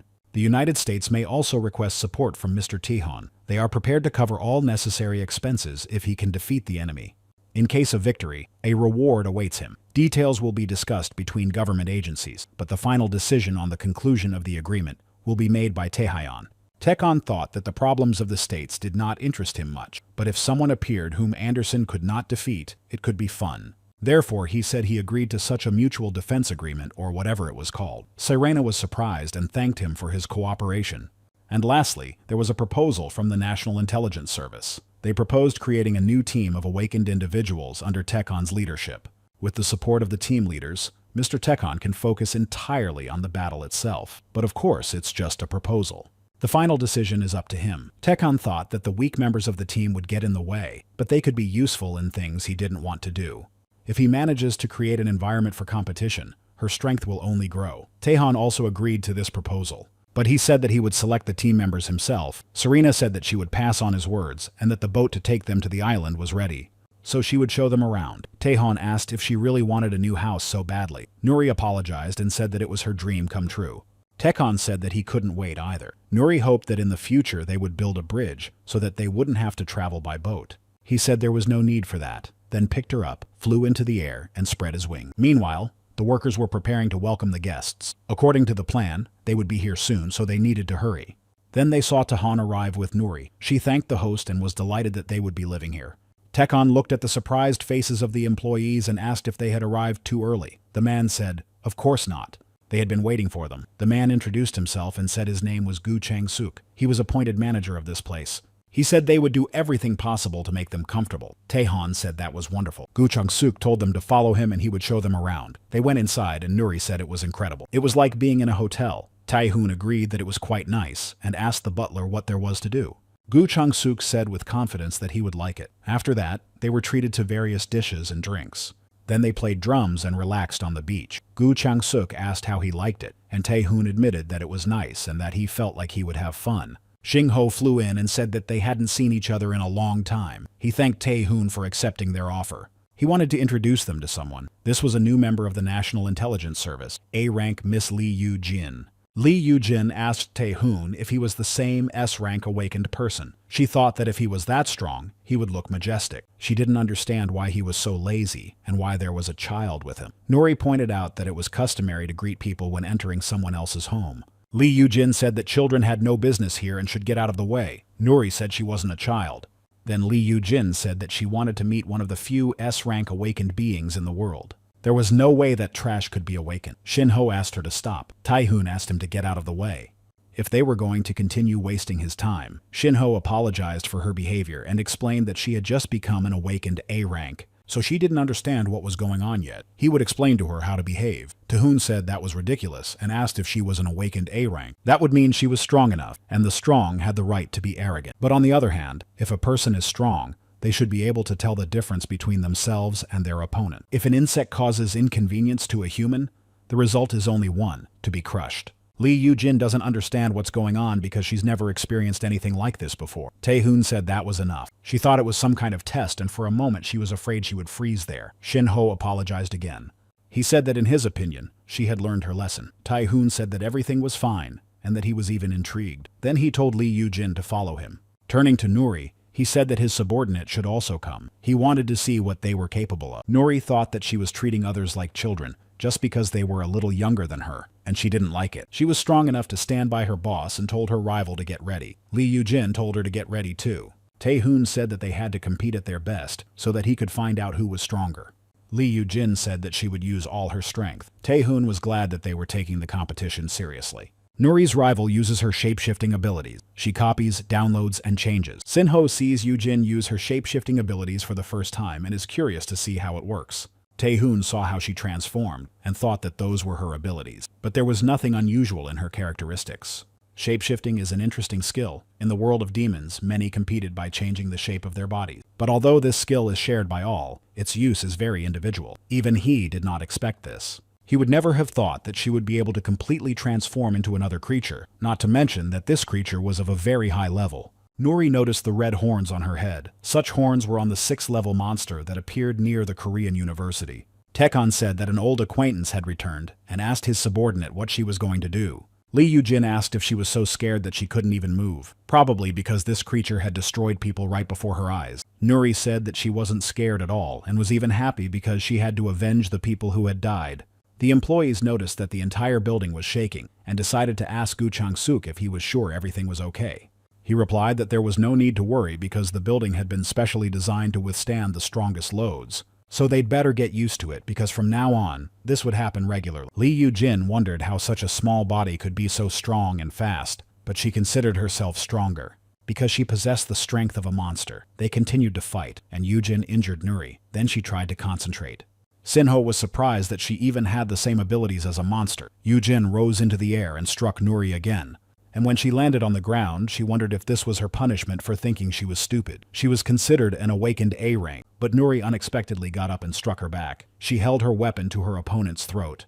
Taekwon said that was enough. Yu-jin was sure that she was definitely stronger and faster than her, but she had figured out her weaknesses. Then she picked the right moment and defeated her. So she lost because of the big difference in experience between them. But with this guy, she could definitely become stronger. Yu-jin wanted to say something, but Taekwon beat her to it and said he refused. She noticed that she didn't even have time to say anything. He replied that all she had going for her was her interesting skill. But for now, she was like a baby learning to take her first steps. So for now, he couldn't take her under his wing. However, she would make a good opponent for him, and if she wanted, Taekwon was willing to give her one chance. Taekwon told Xingho that he should already feel it, a little more, and it would be too late. Shinho asked what he should feel and what he meant. After that, he received a call informing him that there was a problem. Shinho asked what had happened. He was told that Osaka in Japan had been wiped off the face of the earth, so they immediately flew to Japan, and Nuri asked if the boss couldn't get there faster on his own. Tekken asked if she preferred to walk or drive when traveling around the city, but in her opinion, they are faster than cars. Yujin doesn't understand why they aren't nervous at all, since they are flying into battle. They might have to risk their lives. Shinho decided to report the current situation. About an hour ago, they received information. An unknown gate has opened in Osaka. At first, the Japanese government denied the information, but 10 minutes later, it requested support from China and Korea. Osaka has already been subjected to a massive attack by monsters from the unknown gate. The city is almost destroyed. Japan's elite, awakened ones, were sent to stop the invasion, but contact with them has been lost. They may have already been eliminated. The Japanese confirm that the monster that appeared from these gates is an 8th level monster. It is the strongest monster ever encountered by humanity. Yujin was frightened by what she heard. Nuri asked if she was okay. She didn't know that some people could get so sick on a plane. She replied that she wasn't feeling sick. Then she asked if she was scared, since they were about to come face to face with the strongest monster known to man. Nuri replied that it was scary, but they were flying to save people and it was worth it. But she didn't need to worry, because the master was with them. Tekken thought that the 8th level monster was stronger than the dragon he had recently fought. He hoped that this creature was strong enough to entertain him. They entered Japanese airspace. In 5 minutes they would land. They arrived at the operation area and had to prepare for descent. Tekken said he would go first. He jumped out of the plane and descended. Nuri said she would also descend.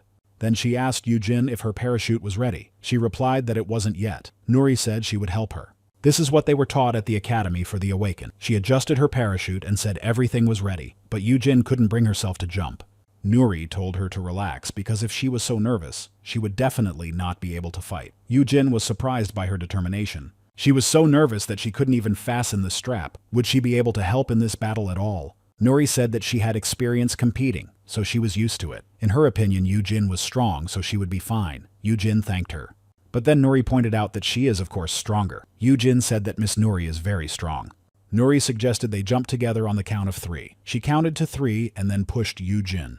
Tehon came down and saw a large monster, so he decided to give it a proper welcome. Awakened, Japanese A-rank Koharu thought that her end had surely come. The giant monster approached her. Koharu had almost resigned herself to her fate, but then help arrived. Nuri and Yujin were already close to the ground.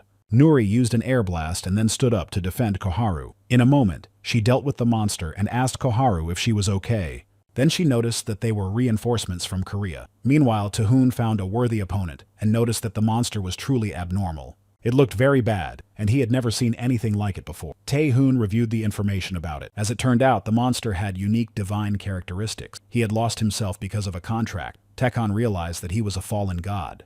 He said that this was very interesting, and incidentally, he was also an exiled god, so now he wanted to test how strong his opponent was. A fierce battle began, and Koharu asked what was going on. Nuri replied that it was her master. She used translation magic so that Koharu could understand her. Koharu was surprised that it was an awakened being, and not a monster. Nuri remarked that her master was very cool, so now she didn't have to worry about that vile spider. Her master would take care of him. Nuri wanted to give her a hand, but she told her not to touch her, and noted that she was no better than an S-rank. Therefore, she did not need her help. Koharu told her to get out of the way. Yujin asked if she was being ungrateful to the people who saved her life. Only those who didn't need help but were saved are entitled to arrogance. Besides, she was no better than Nuri, even though she was considered an awakened A-rank. Moreover, they didn't have time to talk now. A monster named Atlash Nahai Jr. approached them. Nuri said that was right. Yujin admitted that she would like to give her some common sense, but now they had a decisive battle ahead of them. Meanwhile, Taehoon was also fighting a giant spider.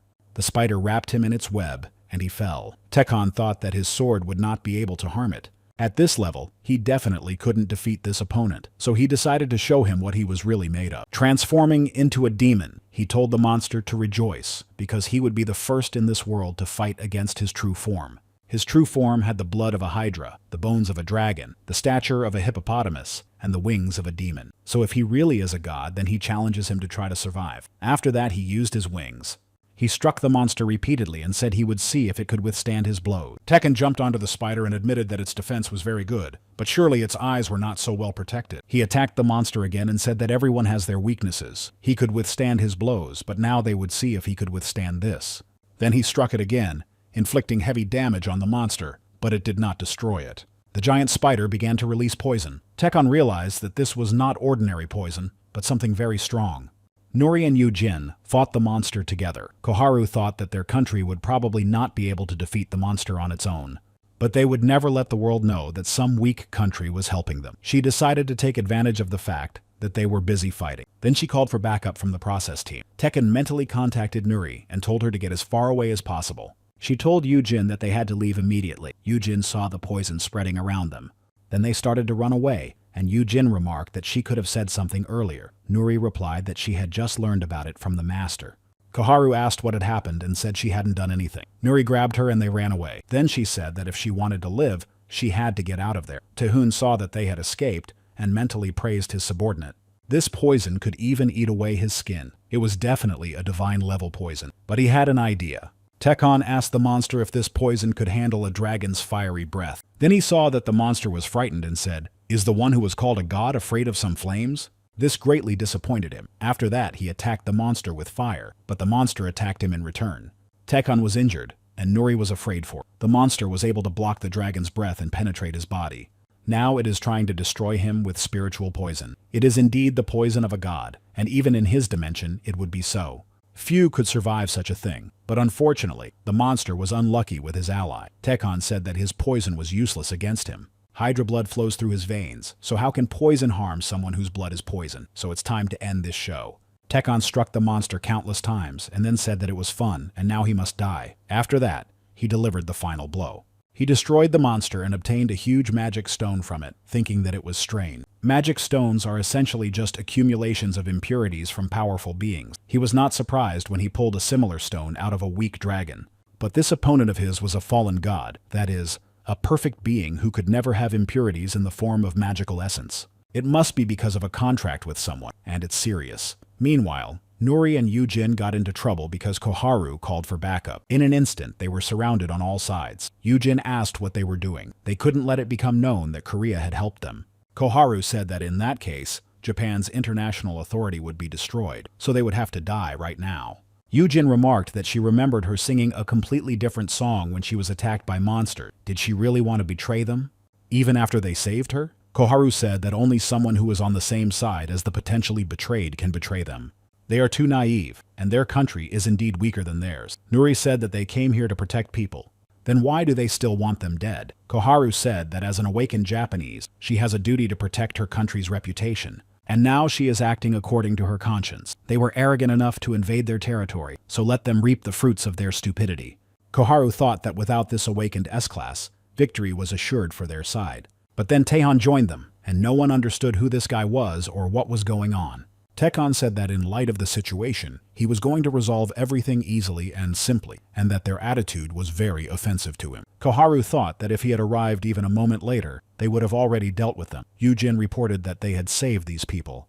But this upset them greatly, so now they want to hide the evidence. Taehoon asked if that meant they had dared to touch his people. He told them to drop their weapons on the floor, and they didn't understand what kind of power was forcing them to obey. This guy said only a few words, forcing them all to kiss the asphalt. It was as if they were being controlled by an invisible hand. A subordinate told Koharu that they should retreat because they were no match for an awakened S-Class. She told him not to talk nonsense. After all, reinforcements were already on their way. Even if he was S-Class, he still wouldn't be able to handle so many high-ranking opponents. Several Japanese rankers would soon arrive, so they needed to buy some time and continue fighting. Tekon said that since he respected their honor, he was going to let them off, but it seemed like they had no intention of stopping. If they continue to insist, then he will wipe them off the face of the earth so that people will forget they ever existed. Nuri stood in front of him and said that he shouldn't do that. Then she turned to Koharu and asked if she could hear her.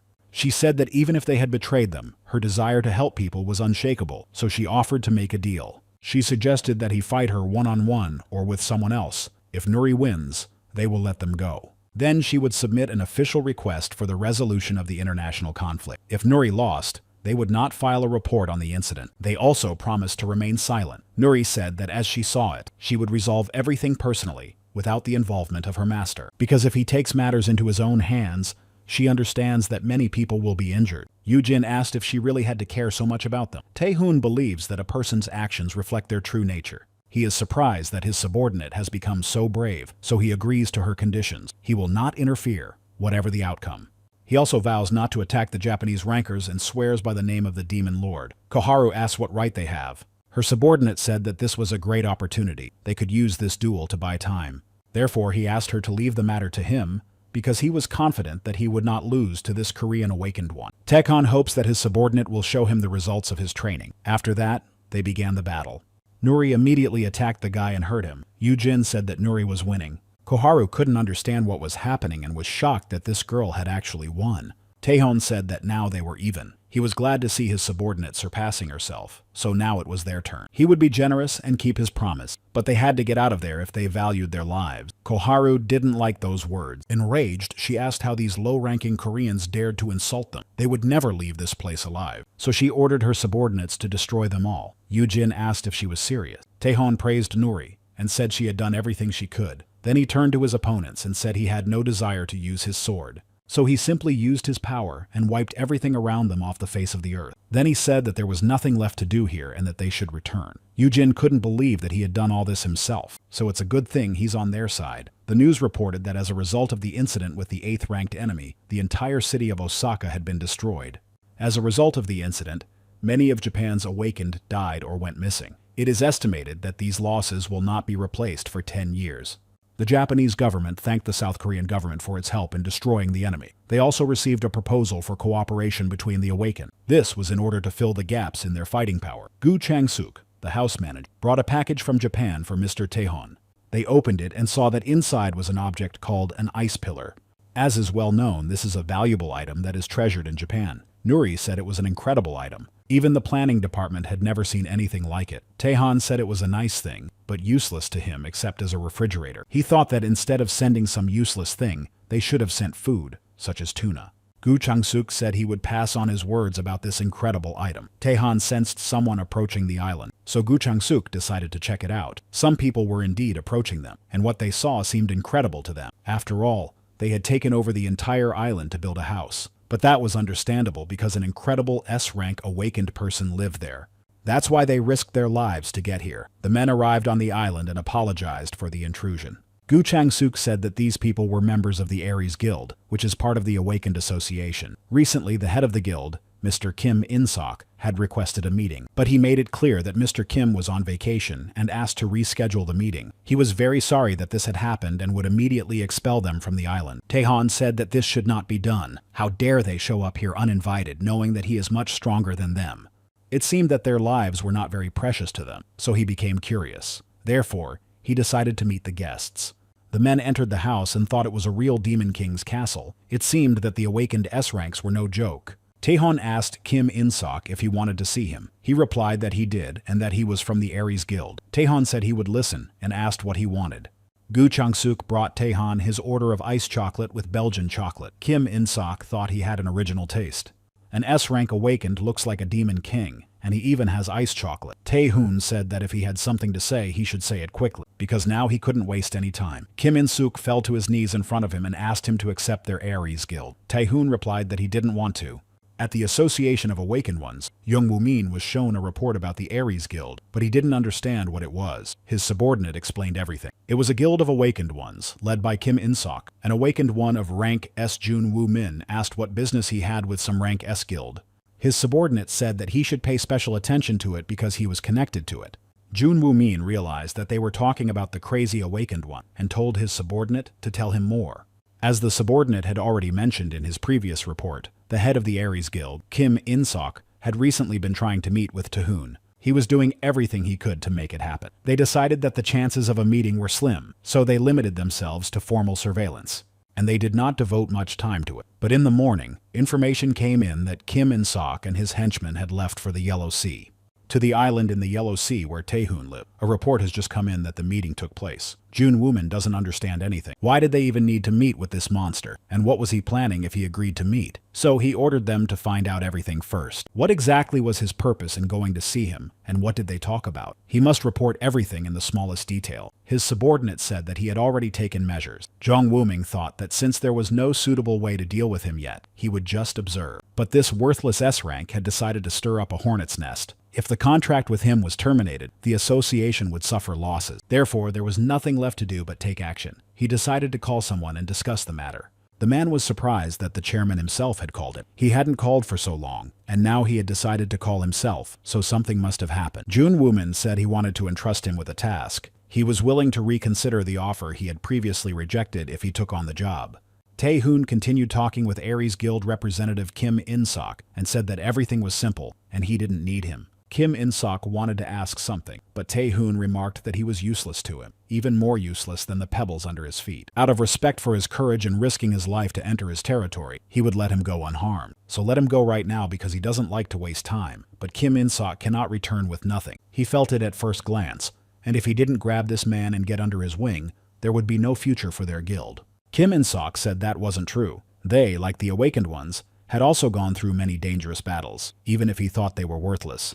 So they would definitely be useful somewhere, at least as support in the fight against enemies, or as workers to monitor the situation, or at least they could clean his house.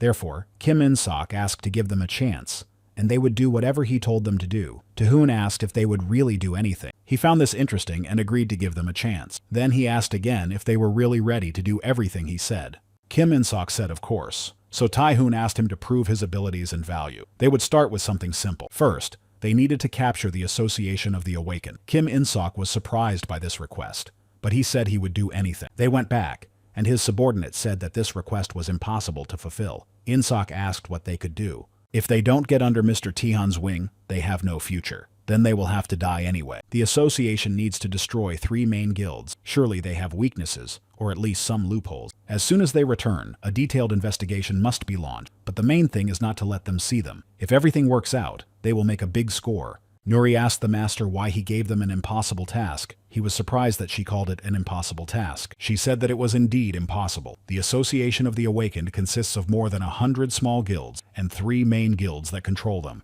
It is a huge organization of awakened ones. The Red Dragon, Chung Umin, Valkyrie Park Sion, and the Thunder Dragon, Kim Karan, are the 3 main guilds. They are led by guild masters of rank 5. All guild members are of rank C or higher. Aries, led by Kim In-sok, would not be able to defeat even one of them.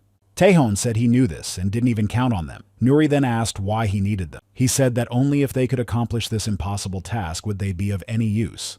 If they became his subordinates, they would certainly be of some use. But if they were gone, he would not miss them. They were not his target in the first place. Their value lay in creating a pretext for attacking the Association of the Awakened. Did she really think he had forgotten everything? He remembers those who dared to harm the only family he had left in this world. He will wipe out everyone who participated in or contributed to his grandmother's death, leaving not a single cell behind.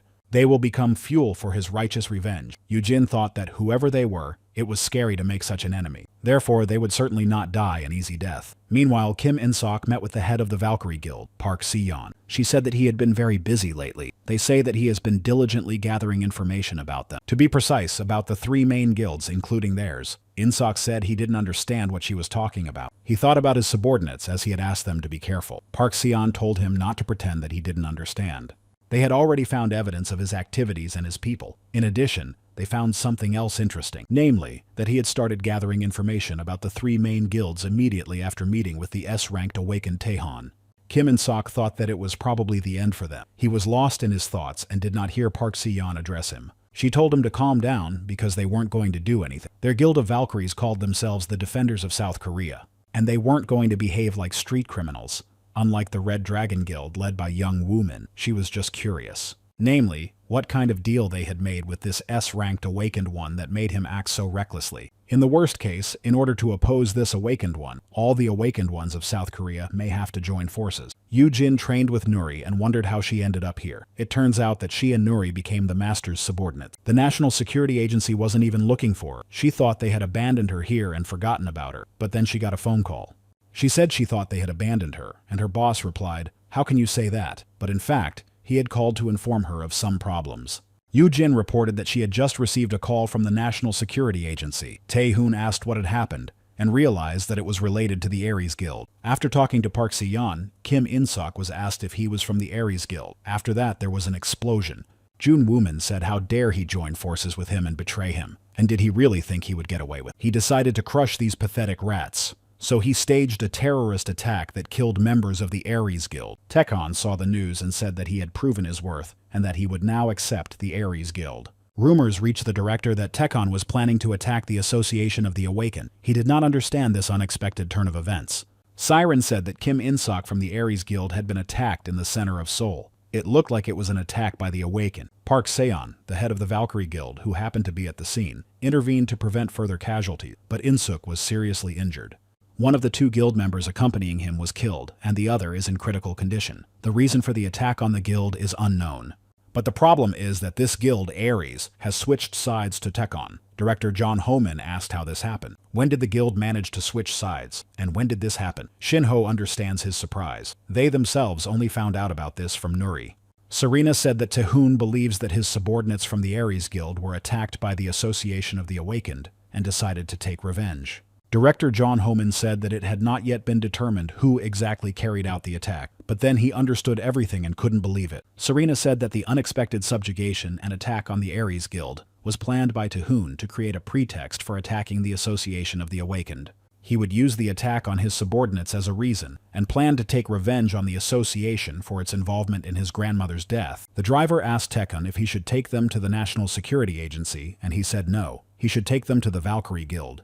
So the driver accepted his request and said they were going to the Valkyrie Guild headquarters. Nuri wanted to say something. Tekon replied that he knew what she wanted to say. She wanted to point out that not all of them were bad, but he was not going to stop. He was already halfway to avenging his grandmother, but as she said, there was no need to destroy everyone. Tekon was going to subjugate the Association of the Awakened and use it. There was no point in destroying something that could be useful. So first he will go to the Valkyrie Guild because if she is right, then maybe they deserve to live. He wants to make sure of this before attacking the entire association. Tekon hopes that those she calls good will be useful. The guild was already preparing for an attack. They only have 30 seconds to prepare, and they are certain that an S-rank awakened being has attacked their guild. Therefore, they need to fight with all their might. Park Seon told everyone to calm down. If Mr. Taehoon wanted to destroy them, he would have simply destroyed the building.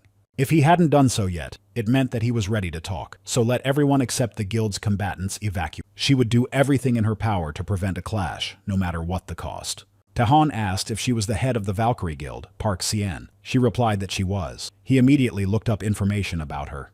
He had heard that she was ranked B, but she was greatly underestimated and was almost at the A rank. In addition, she possessed a rare elemental ability. Therefore, she could be at least somewhat useful. Park Seon said that, first of all, it was not their guild that attacked Mr. Kim In-sok.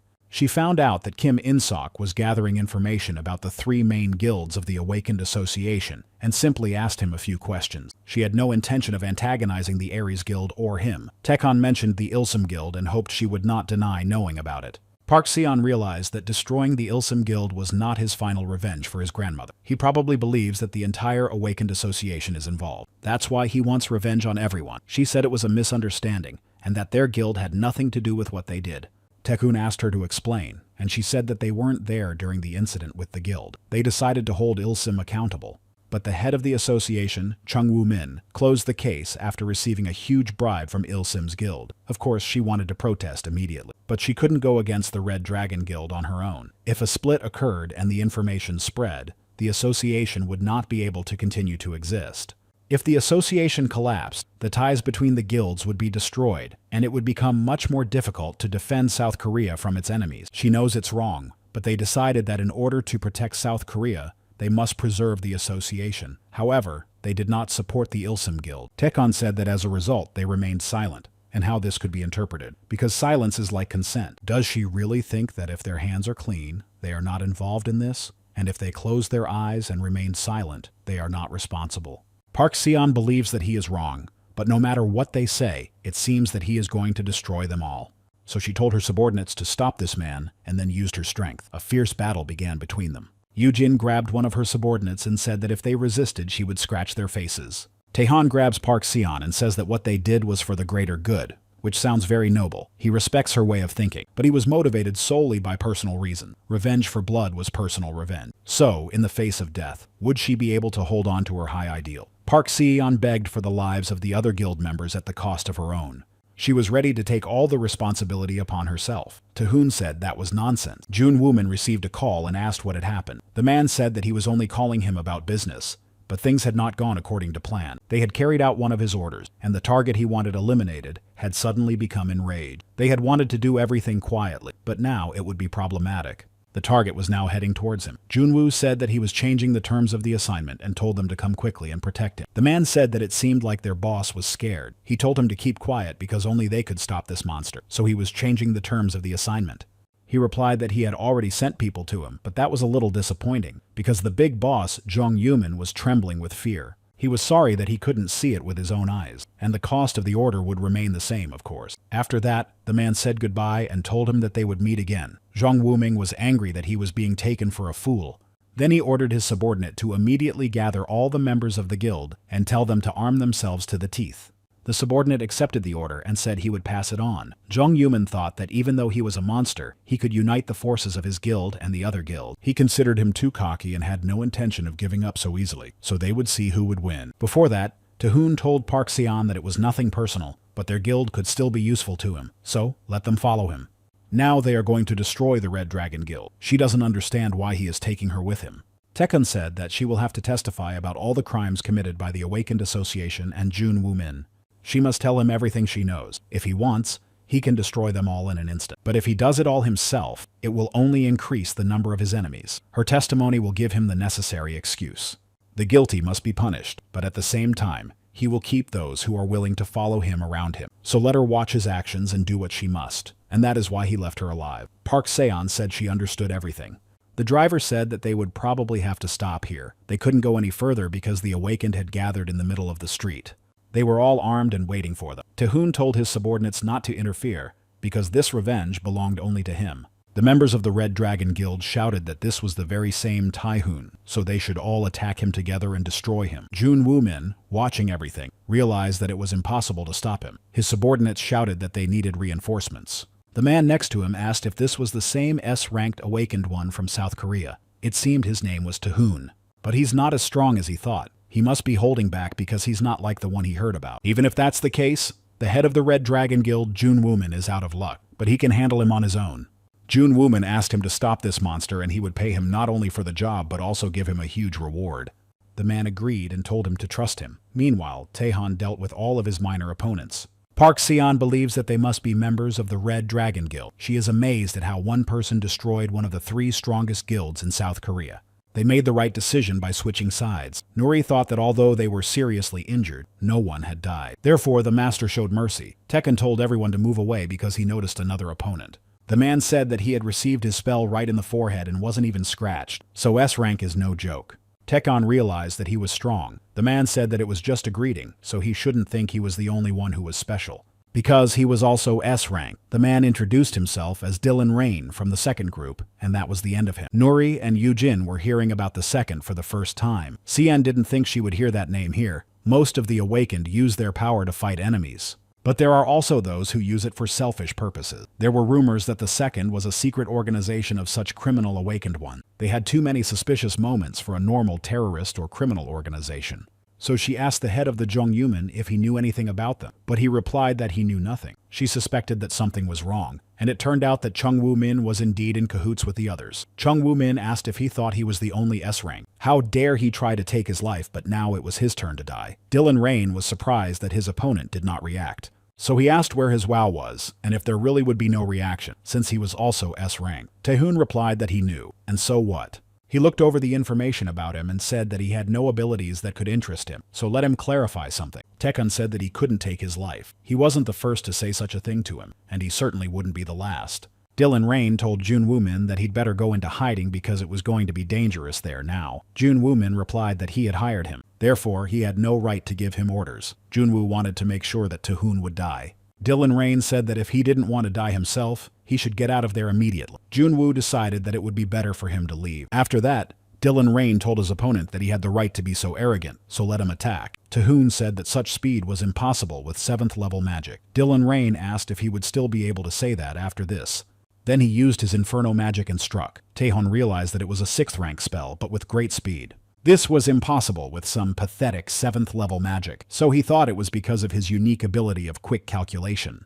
Nuri called out to the master, and Yujin said it was very hot. Park Seon had never felt such heat before. Therefore, she didn't know if Mr. Taehoon, being an S-rank, could survive in such flames. Dylan Rain thought that he would probably survive and that he had underestimated him as an S-rank Awaken, but he decided that he would definitely defeat him. He used his power, and the Red Dragon Guild building began to collapse. Dylan Rain apologized to Chairman Ju Woo-min. He said to consider it free repairs for his guild's headquarters. Then he used his magic and asked if they had seen it. No S-ranked awakened enemy or anyone else could stand before his fire magic. Jung Woo-min was furious that he had destroyed the guild building, but if he had destroyed him, it wouldn't have mattered. Yu Jin said that it was a flame that melted concrete and even a master couldn't survive such an attack. Park Seon had never seen such a flame before. None of the enemies or awakened ones had it. Therefore, even Mr. Taehan would not have been able to survive. Nuri addressed them. She told them both to evacuate the survivors and prepare for the aftermath. If another battle began, the destruction would be colossal. Only they could handle it, and the master would be fine and would not fall from such an attack. Tekon said that for a mage from such a world, it was a good flame, but for him, it was just child's play. His enemy was right under his feet. Dylan Ray couldn't believe he had survived. After that, Taehan attacked him. Sun Ho and Serena arrived at the scene of the incident and thought they were too late. Even if they went there now, there was nothing they could do.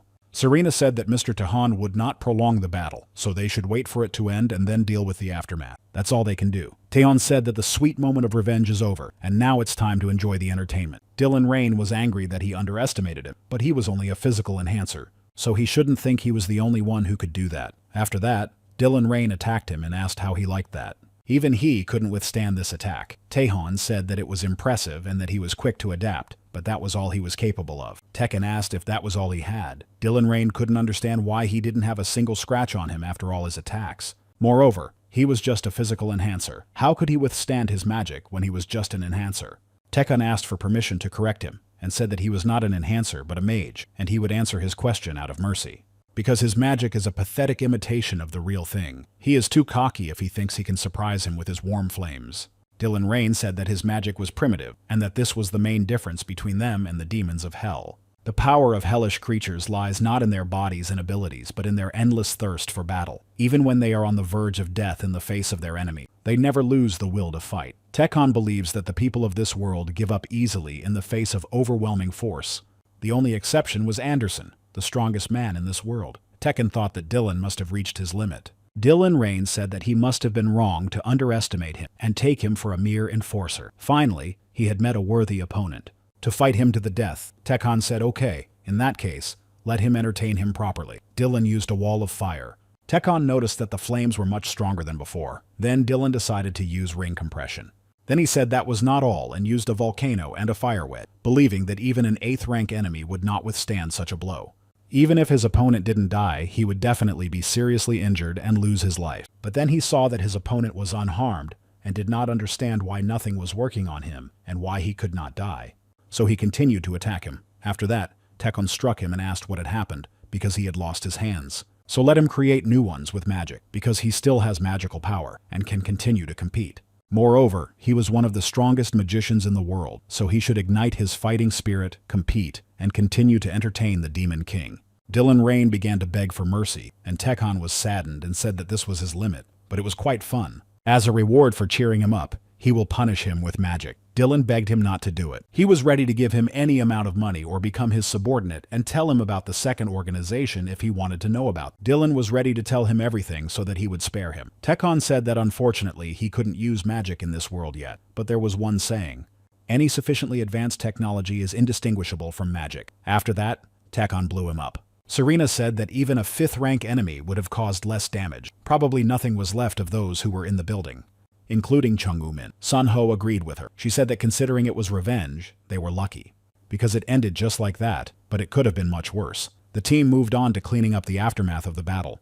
Nuri decided to apologize to Shin Ho and Serena on behalf of the master for what had happened. She was not going to shirk her responsibility. Shin Ho said that thanks to her persuasion, everything ended this way. Serena added that they were prepared for the entire city to be destroyed. But they were curious to know who Taehan had been fighting if it had caused such destruction. If it had been a simple battle with the Red Dragon Guild, this would not have happened. Nori said that he was competing with an S-ranked Awaken. Hearing this, they were surprised. Shinho said that this couldn't be true. Why would one of the 10 S-ranked Awakened in the entire world compete with Mr. Taehan on the side of the Red Dragon Guild? Serena added that all S-ranked Awakened ones are directly subordinate to their countries. No country had announced that it was sending its Awakened ones. Park Seon said that he had been sent by an organization called the Second. The destruction of the Awakened Association by Mr. Tion was only half the problem. They needed to meet with the director of the National Security Agency immediately. This was a matter of national security for South Korea. They met with the director, and Chung Ho-min was surprised to hear about the second organization. Park Seon remarked that he must know about it. The situation had gone too far, so there was no point in hiding information about the second organization anymore. Chung Ho-min agreed with her. He said that the National Security Agency had kept the existence of the second organization a secret until now. Few people knew about it. Only high-ranking officials involved in national security, including him and the president, were aware of it. The organization had been spotted in Japan, as well as in China and various other third-world countries. Wherever they appeared, catastrophic destruction followed. It was a terrorist organization made up of awakened people who were supposed to protect people from enemies. Therefore, the leaders of the awakened organizations around the world agreed to keep their existence a secret. Taecon said they were stupid, like ostriches burying their heads in the sand. Park Seon said that after this incident, they could no longer hide their existence, because it was none other than the head of the association, Chung Woo-min, who brought them here. The battle between the S-ranked awakened one from the second and Mr. Taecon cannot be hidden. Sooner or later, everyone will learn about the existence of the terrorist organization Second. After this incident, the Association of Awakened Ones fell apart. But to protect South Korea, they need a new center that will unite the awakened. Therefore, Park Si-hyun proposes the following. The association will take the blame and announce that Ju Woo-min wanted to carry out a terrorist attack by luring the second, and that the agency found out about it. They will say that Mr. Tae-hoon was sent to prevent the terrorist attack and to protect the country. He and the agency will become the new center for the awakened. Meanwhile, the second organization held a meeting. All participants asked why they had been gathered, and if it was something trivial, they did not want to talk. The woman announced that Dylan had died. Some of them were not surprised that this madman had died. Some even argued and won a lot of money. She repeated that he had died, and everyone realized that it was serious. They asked where he had died and what had happened. The woman said that he had died in South Korea. He had gone there to carry out an order from Kai Jinping and lost a battle to a new S-rank fighter. Some said that he was one of the strongest among them, and if he lost, it couldn't be good. Therefore, they needed to contact Kai Jinping. The woman instructed Gandharva to find out what the order was and what exactly had happened. When he finished the task, he should go to Korea. Gandharva said he would be happy to do it and was already on his way. He was curious to know who had destroyed Dylan and really wanted to meet him. Meanwhile, Tae-hoon and his team were waiting for the new gate to open. But Tae-hoon got tired of waiting and became lost in his thoughts. Everyone noticed that he was not interested in the gate and wondered what was on his mind. Park Seon said that some tension was needed, but they shouldn't get too worked up. Yoo-jin said not to worry because she's pretty good in real combat. Nuri added that high-ranking soldiers had been appearing more often lately, but that it was usually a rarity. Yoo-jin would probably be able to handle it herself, at least with most of them. Then she asked Yoo-jin if she was right, and she replied that of course she was. Then Nuri turned to the master and said that they needed to come up with a name for their team and asked if anyone had any suggestion. Yoo-jin said unbeatable. After all, their master was unbeatable. Nuri asked if she was serious. Yoo-jin asked what name she would suggest. Nuri thought about it and said the team should be called the White Dragon. Yoo-jin asked if it was a mixture of the White Tiger and the Blue Dragon and if they were some kind of mixed team. They started arguing, but Park Seon intervened and suggested calling the team Untouchable. No one can touch them. Yoo-jin said it sounded good, and Nuri also liked the name, so they made their choice. Nuri said that their team would be called the Untouchables and asked if he liked it, but he didn't answer. The gates began to open, and Nuri thought that everything was happening exactly as it had at the shopping center. But with the master around, there was nothing to fear. But when the gates opened even wider, Nuri said that everyone should retreat because this monster was too much for them. Taecon saw the monster that had emerged from the gate and thought it was some kind of prank. It was a 7th-rank dragon. Yoo-jin said its codename was Red Dragon. Park Seon added that they looked exactly the same and had the same energy level, just like twins. Nuri asked what the codename for Red Dragon 2 was. Yoo-jin asked if it was from a movie and if there were any better ideas. If there were, she should suggest them. Yoo-jin thought about it, and Nuri said that everything seemed fine. The master wouldn't even get scratched while destroying the enemy. So everything was as before, and there was no need to worry. All that remained was to watch the master compete. But then they saw a giant dragon step on him and were frightened, but it didn't hurt Techno at all. He said that it was not undead and that it might be a resurrection spell. After reviewing the information about him, he thought that these question marks were the key to the mystery. Therefore, it was worth finding out who he had made a contract with. The second one and the enemies were most likely connected. Who would have thought that something like this would happen? But now was not the time to think about that, so he decided to deal with this dragon again first. He struck it and then grabbed it, but the dragon threw him off. Then he took out his sword and told the lizard to come to him.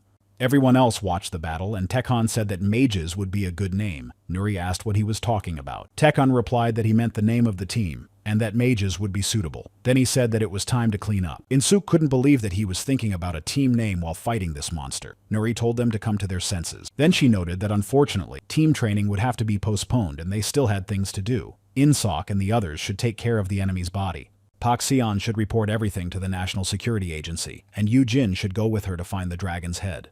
This had to be done as quickly as possible so as not to keep the master waiting. Meanwhile, the second organization had something else in mind. They discussed how this was entirely in keeping with the spirit of their strongest enemy. But of course, now his rating had dropped slightly. Thanks to this, the master's plan was accelerated. After all, an 8th rank enemy had appeared. According to the plan, the 7th rank enemy was supposed to appear only in 3 years. But why did the deterioration suddenly accelerate? It seems that the border has weakened, especially in East Asia. But for them, it makes no difference, and it's even better this way. Their leader said that enough talk and asked Erin if she could handle it. She said it would be a little difficult, but she thinks she can handle it. The man asked if she needed him to explain how important it was. He needed a clear answer. She said she could do it, and that there would be no mistakes. He said they would begin carrying out the Lord's orders. Everyone had to take their places, and Erin was to begin. After that, everyone used their power. Some of them said it was annihilation. The man said that this was the beginning of the master's plan, and the beginning of the end. After that, the gate opened again. A 9th rank enemy emerged from the gate, and the disaster and damage to the city were beyond estimation. The situation was only getting worse. All the best and strongest awakened ones in the world arrived to defeat the enemy. This means that the S-rank awakened ones will also join.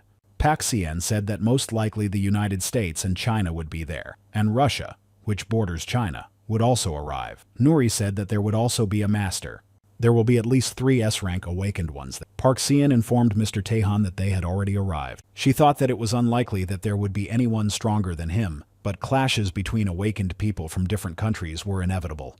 Would he be able to restrain himself in such a situation? Tekon asked if he would also come. Nuri asked if he meant Anderson. He was an American S-rank, so most likely not. Taehan said it would be interesting. Nuri noted that they were talking about a 9th rank enemy. Of course, it's not a problem for him, but she's worried. Tekon told her not to worry about her because everything would be fine. As they left the airport, a man approached them and asked if they had been awakened from Korea. Park Sion said that meant they had been met. The man said he would hold a briefing on the situation. Park Sion was surprised that an awakened rank 9 would be holding a briefing. At the same time, he asked to control the information and drive the car. It seems that things are very bad here. The man said that the enemy is in hibernation. They got this information from intelligence. He alternates between destruction and rest every 10 days. At the moment, they have 30 awakened B rank, 12 awakened A rank, and 5 awakened S rank. Nuri said that there were 6 with the master. The man said that was correct and that, fortunately for the US, Russia and the UK had sent their S-rank awakened one. But Nuri pointed out that there should be 4. The man replied that there was another hidden force of a great power. The main task of the rank B awakened was to provide support from the rear. They would be responsible for supplies and minor tasks. Among the rank A awakened, they selected those who specialized in healing and strengthening, and finally, the rank S awakened. It was clear that they would lead the attack. Meanwhile, a subordinate informed the chief that the awakened ones from Korea had arrived. The man asked if that included the new S rank. The subordinate replied that it did. That meant they had a total of 6 S ranks. 1 each from the US, Russia, the UK, and Korea, and 2 from them. The man wanted to keep this a secret until the last moment, but there was no choice. He would have to reveal their hidden Chinese S-rank awakened. The subordinate asked why they needed so many S-rank awakened. The man said that even that might not be enough, and the subordinate asked what he meant. The man decided to show him.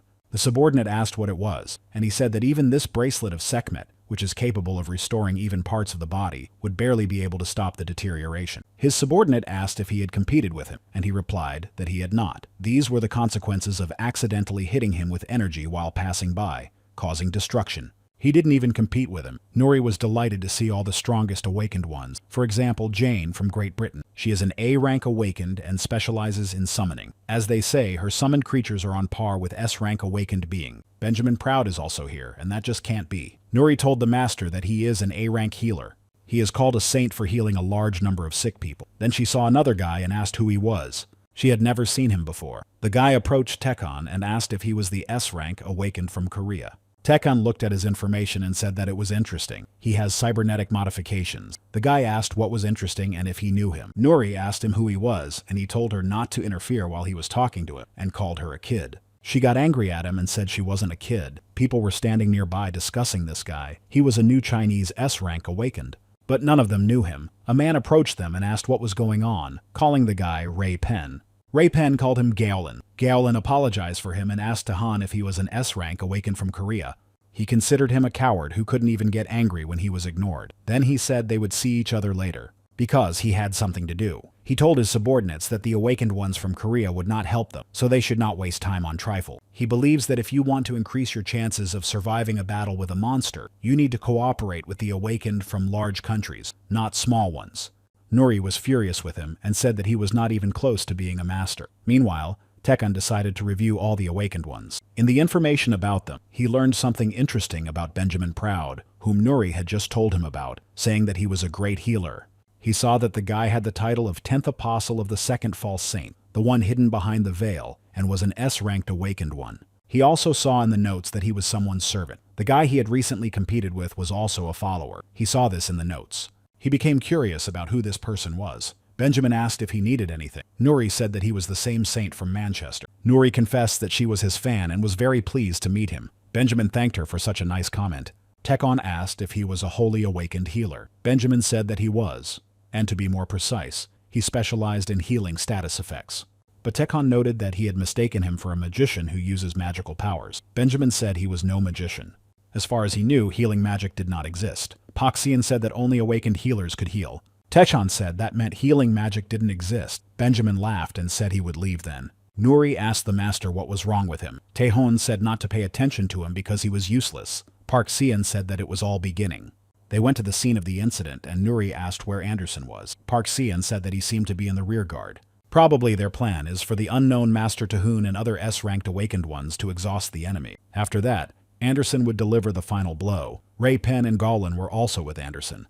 They want to help him destroy the enemy. Nuri asked if someone as strong as Anderson wouldn't be better off in the vanguard. That would help reduce casualties. Poxine noted that it seems China is not confident of an easy victory and that something dangerous may be waiting for them. Tekon asked why she thought so, and she said she had heard that China had renounced its rights to the magic stones and the enemy's body. Proud China had entrusted the resolution of its crisis to the US. She might be wrong, but they must be desperate. Tekon understood everything and told them to retreat. Nuri said that they had been awakened to the rank and that their place was in the rear, but he said that they had to leave the battlefield immediately. Park Sien was right, and this battle would be very dangerous. So let them go as far away as possible. Tekon thought about how he had felt this energy back in Korea, but he didn't think it was so strong. In an instant, it all began, and Taehan drew the magical sword Crimson Fall, a blade of destruction that devours the life force of its owner. He told the sword not to move because he was its master. After that, the monster awoke. The awakened ones were ordered to retreat to the rear. Anderson said that the monster was very strong. Galen asked if it would be difficult for him too. Anderson replied that he didn't know. If the enemies were divided by rank, it would be like commoners among enemies. But this monster was like a noble among them. It would be very difficult to defeat him. Jiaolin asked what he was talking about. Anderson replied that he was just thinking that they could defeat him. Jiaolin asked if he really thought he could defeat this monster, and wondered if there was such a big difference between them. Anderson said that this was why they were here, but that he couldn't do it alone. Even with the other S-ranked awakened ones, it would be a difficult battle. Jiaolin asked how he planned to defeat it. Anderson said it was because he was there. Tekon rushed into the attack. Everyone tried to stop him and asked him not to go alone. It was impossible to defeat the monster alone, but Anderson was confident that together they could do it, so he told everyone to attack. One of them shouted that the strongest in the world were fighting together. Anderson wondered what he would see, the true power of a man who had played with him like a child. Tekon reviewed the information about the monster, and saw that it was stronger than him in strength and endurance. This was a true god. He had gained divinity and ascended to the throne. It was very dangerous to touch this divine power. The monster began to release dark drops that then turned into monsters. Tekon said it was disgusting.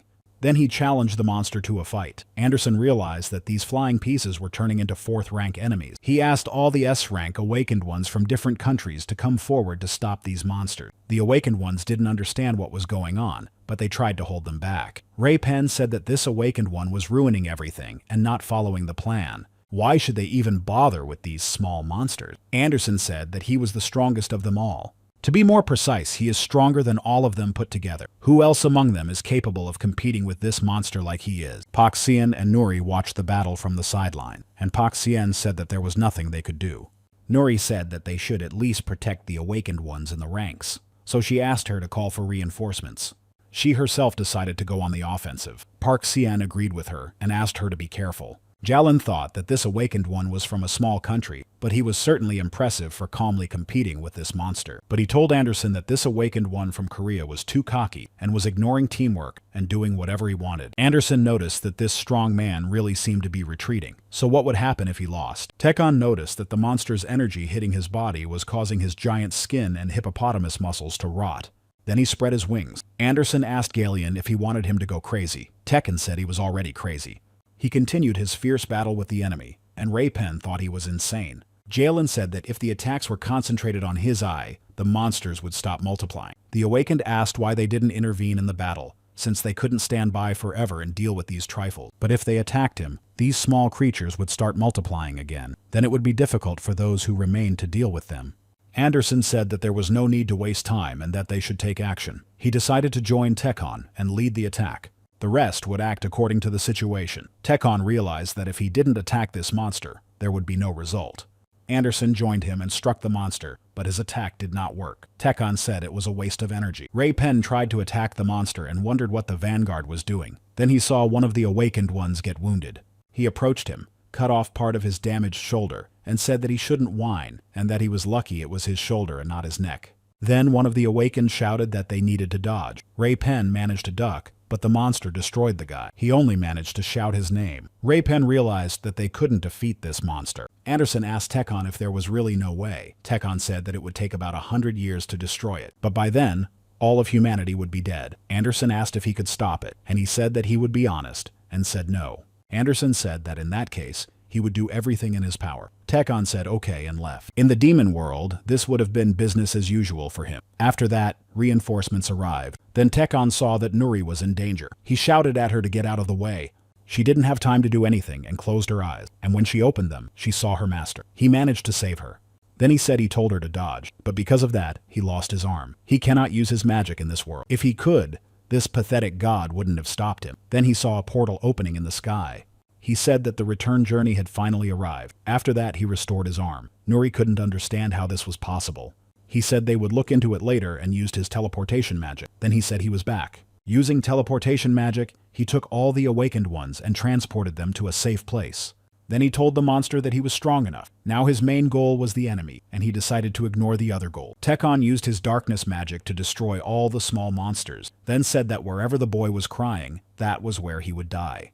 The awakened ones do not understand what is happening and how they ended up in a different place. Nuri saw Park Sien. She asked her what was going on and where they were. They are now 100 kilometers west of that place.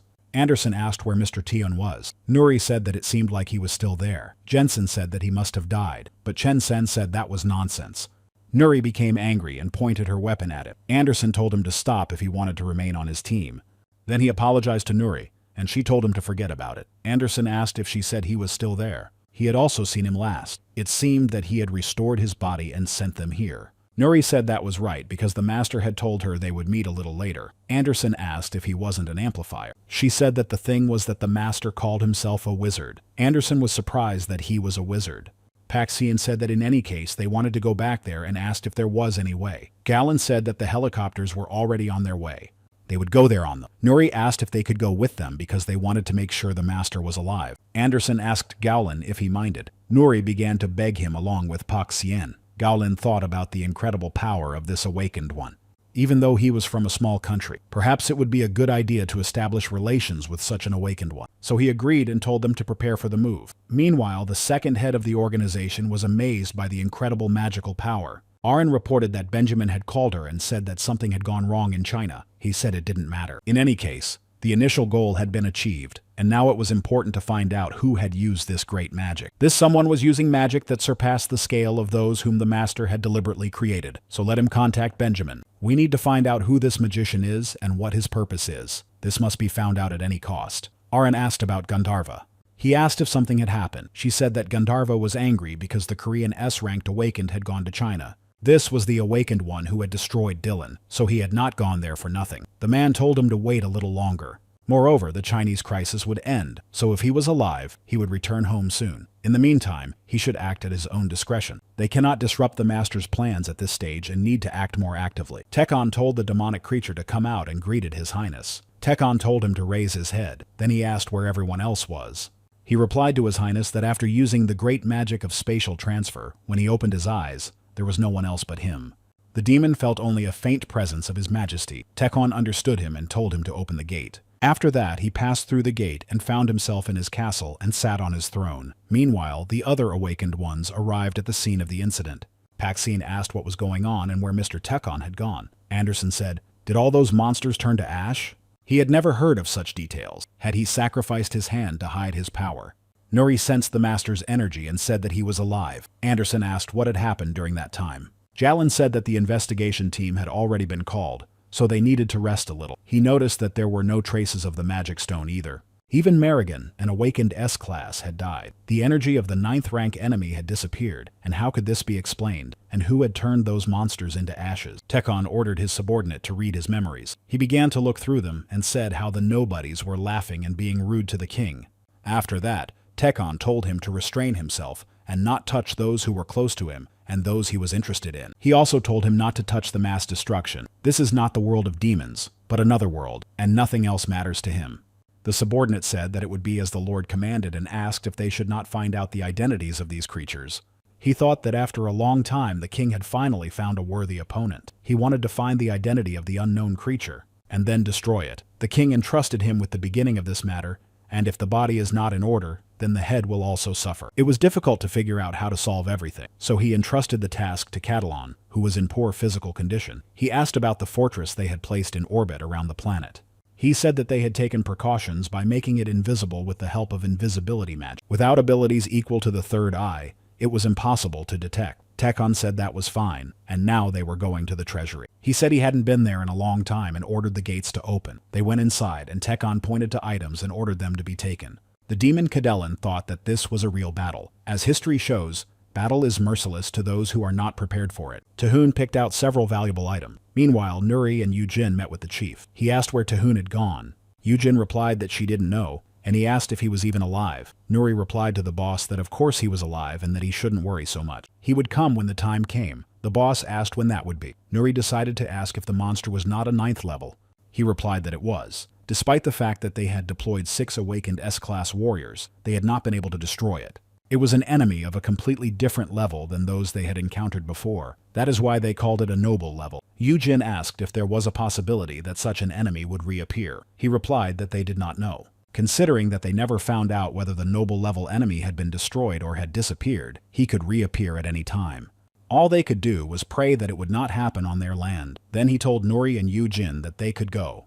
He would go prepare an official statement about the birth of an awakened Class A in Korea, and that was Nuri. As she said, Tai-hoon would return.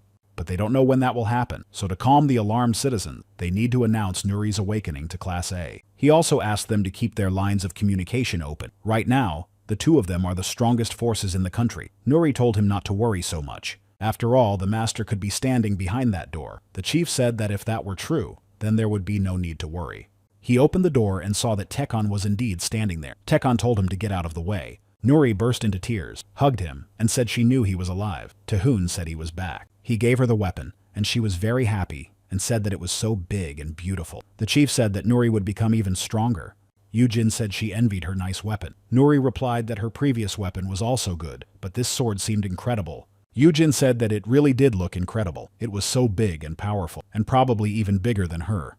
But it suits her. Nuri was offended, but thanked her. Then she told the master that there was one problem. It was really too big to carry around. The destroyer had a storage function in the subspace. Tekon told him to put it there. Then he used the storage. Yujin asked what he had done with Nuri's sword. At first, the sword disappeared, then reappeared in her hands.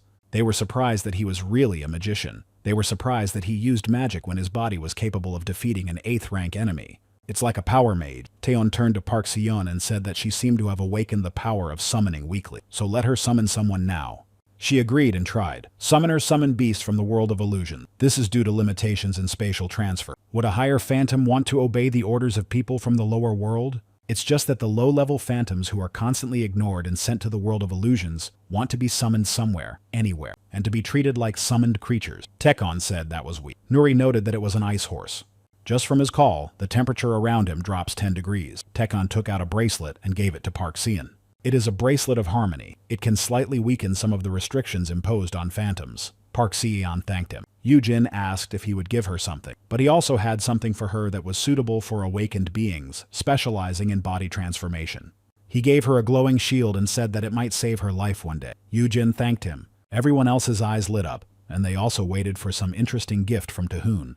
He also gave the members of the Ares Guild standard senior knight equipment and standard armor worn by knights from a distant world. Their special feature was that they provided reinforcement, and the more you had, the higher the reinforcement coefficient. The chief said that he was indeed a magician. Tekon replied that of course he was. Therefore, the chief decided that he needed to alter Mr. Tekon's documents at the National Security Agency. But Tekon said to leave everything as it was. The chief said that if it was corrected, it would be easier to interact with other awakened ones in the future. But he still said to leave everything as it was. The chief asked if Mr. Tekon's return could be reported. Tekon thought that all this was preparation for a battle with the second one, and those behind them with the question mark. To oppose them, he needed to make them stronger, at least so they wouldn't interfere. As long as he had such spies, there was no need to reveal his power to others. But no matter how strong the objects were, they were only aids. Skills and abilities must be developed independently. To become stronger, one must compete to the death. Even though an awakened A rank has appeared, their country still has its S rank defender, and will the people calm down? The chief asked everyone to be quiet and began a press conference announcing that Mr. Taehoon's safe return had just been confirmed. People asked what this meant, and then everyone rejoiced that this had happened and that Korea's defender had returned. Gandharva received a phone call and asked what had happened. Xi Jinping said that they had not seen each other for a long time, and that such a greeting was even a little offensive. But Gandharva said that they were not friends, so he should get to the point because he had been unable to do anything for several days. He was annoyed because the S-ranked guy had disappeared. Xi Jinping asked if he hadn't seen the news that he had returned. Gandharva looked at the screen and said that he had just seen that the guy had returned. Xi Jinping said he would give him the information. This guy Taehoon doesn't live in Seoul. The Korean National Security Agency built him a mansion on a remote island in the middle of the ocean. He would give him the coordinates, so he should be grateful and leave immediately. Gandharva agreed and said it was good that he would finally be able to work. Meanwhile, Taehoon was training the awakened one and defeating them one by one. Park Seon came to him to tell him something. He asked her what had happened, and she said that a guest had arrived. Taehoon was surprised that someone was coming. Park Seon said that Mr. Ray Pen from China was requesting an audience with the master. Taehoon wondered if it was the guy who had undergone the body modification procedure. He had been implanted with dragon organs, so he said he would receive him in the living room. Tekon met the guest and immediately looked up information about him. His unique body modification characteristics were a dragon's eye and heart. He asked if he was called the Black Dragon. Lei Feng asked what this was all about. He was surprised that he knew about one of China's greatest secrets. So he asked how he could know about it, and if he wanted to stay alive, he should answer. Tekon was amused by his words. He asked how he felt about it, since insulting the king meant he deserved to die. Then Taehoon's assistant from the demon world joined them. Lei Feng asked who he was. Catalan said that his name was not so insignificant that he could entrust it to someone like him. Then he grabbed him, and Tekon said that was enough, and that he didn't need to be destroyed. Catalan said that the king's order had been heard and accepted. Therefore, he let Ray Pen go. Tekon said he had a question and asked who the people were who modified his body. Meanwhile, Gandharva found the island and wondered if that was where it was, but there wasn't even a bridge to the island. To get there, you need to use a helicopter or a boat every time. He wanted to get there unnoticed, but it seemed there was no other choice. So he turned into a monster and wondered where to start. At this time, Tekon continued his conversation with Ray Pen. Ray Pen asked him where he got such top-secret information, and who told him about it. Catalan pointed out that the king was the one asking the questions. But Ray Pen said he couldn't say anything. Tekon told Catalan to get the information himself. It seemed that another guest had arrived, and he had probably awakened. Catalan asked permission to meet him. But Taehoon said he would meet him himself. He went outside and saw something from the body enhancement series flying towards him. But he wasn't sure about it. Gandharva landed, and Taehoon said he was impressed.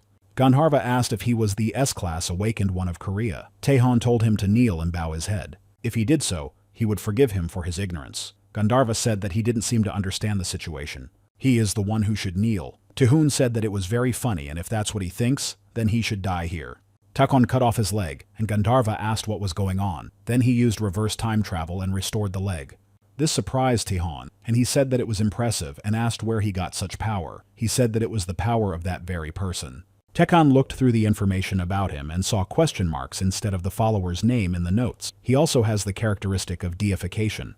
He asked if it was his ability or if he had acquired it. He was curious about what kind of creature could temporarily grant divine power even to someone like him. It seemed that this battle would be more difficult than he had thought. Gandharva said that although he was stronger than he had expected, as long as that man's power was with him, he would not lose. After that, he used a sky-shattering blow. Tekon told him not to be rude and called him trash. Then he took his blow, destroying his arm, and told him to try that again. He would gladly smash everything to smithereens. Aaron said that the connection with Gandharva had been lost. She asked if he had gone to Korea. According to Chai Jinping, he wanted to meet that guy to compete. If the connection was lost, it meant that he had been defeated, so he was most likely already dead. Aaron said that his abilities allowed him to get out of any dangerous situation. He probably just broke his phone during the battle. The guy said that if he was able to defeat Gandharva, then that guy was really something. Knowing that guy, it's entirely possible, but some of them decided to drop the conversation about Gandharva and talk about Takona.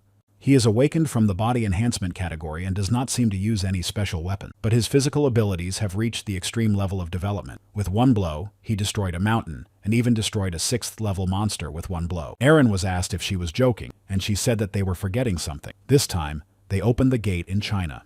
What came out of the gate was created by a creature, or more precisely, by that man. As Benjamin said before his death, the creature was connected to the open gate. Among those who awoke, only Tekon was present. They asked if she meant that the creature created by that person had been destroyed by Tekon. But how could he have done it alone? The leader said to think about it and find Gandharva. Before the next plan, they needed to find out everything about him. What powers he had, who his allies were, what items he used, everything, down to the smallest detail. Tekon continued his battle with Gandharva, and his opponent asked him to stop. Tekon asked what he was doing. He should immediately start regenerating his body, but it seemed that the effect of the divine ascension had ended. Gandharva became a normal human again. Tekon healed him and said they should continue their conversation. Catalan tried to talk to Ray Pen, and he didn't like his skin with the transplanted dragon scale. Ray Pen asked who he was, and if he was some kind of monster. Catalan said that he was only allowed to speak in response to the king's questions, so Ray Pen said he would tell everything because he could no longer bear the pain. Cadellan let him go and told him to say everything he knew. Gandharva also said that all he knew was that the 30 apostles and 9 leaders had a leader who was shrouded in mystery. Then he began to ask someone to wait and said that he could not do anything. Tehon did not understand what this meant. After that, there was an explosion. Tekon realized that a taboo had been placed on him and that magic had nothing to do with it. All that remained of Gandharva was a device. Tekon thought that perhaps this mechanical device was from Earth. It was used for self-immolation. Cadellan appeared before Tekon, addressing him as His Majesty. Tekon asked if he had spoken. He replied that he had, but he didn't know much. It is known that for 5 years, the Chinese government had been investing money in experiments. All this was happening through the National Development Planning Committee. Funds were being invested in experiments to merge humans and monsters. According to some mysterious person who gave them this method and then disappeared, it was not just a technique for creating chimeras. The same thing was done to his body, but in his case, it was a higher form of magic that only Gnostics could perform, even in the magical world. It was simply incomprehensible, and in this useless external world, there was still no one who had truly mastered the power of truth. Nevertheless, the influence extends to the heavenly world, the illusory world of the Asuras, as well as to the world of knowledge, the earthly boundaries, and even to his own magical world. Tekon turned to Cadellan and waited for his orders. He told him to investigate the person he had mentioned earlier, the one called Anna. Cadellan accepted the king's order. Tekon called the manager of the house, named Gu Chang-suk, and told him to prepare a plane. He asked where to book the flight, and Tekon said that it looked like they would have to visit China again.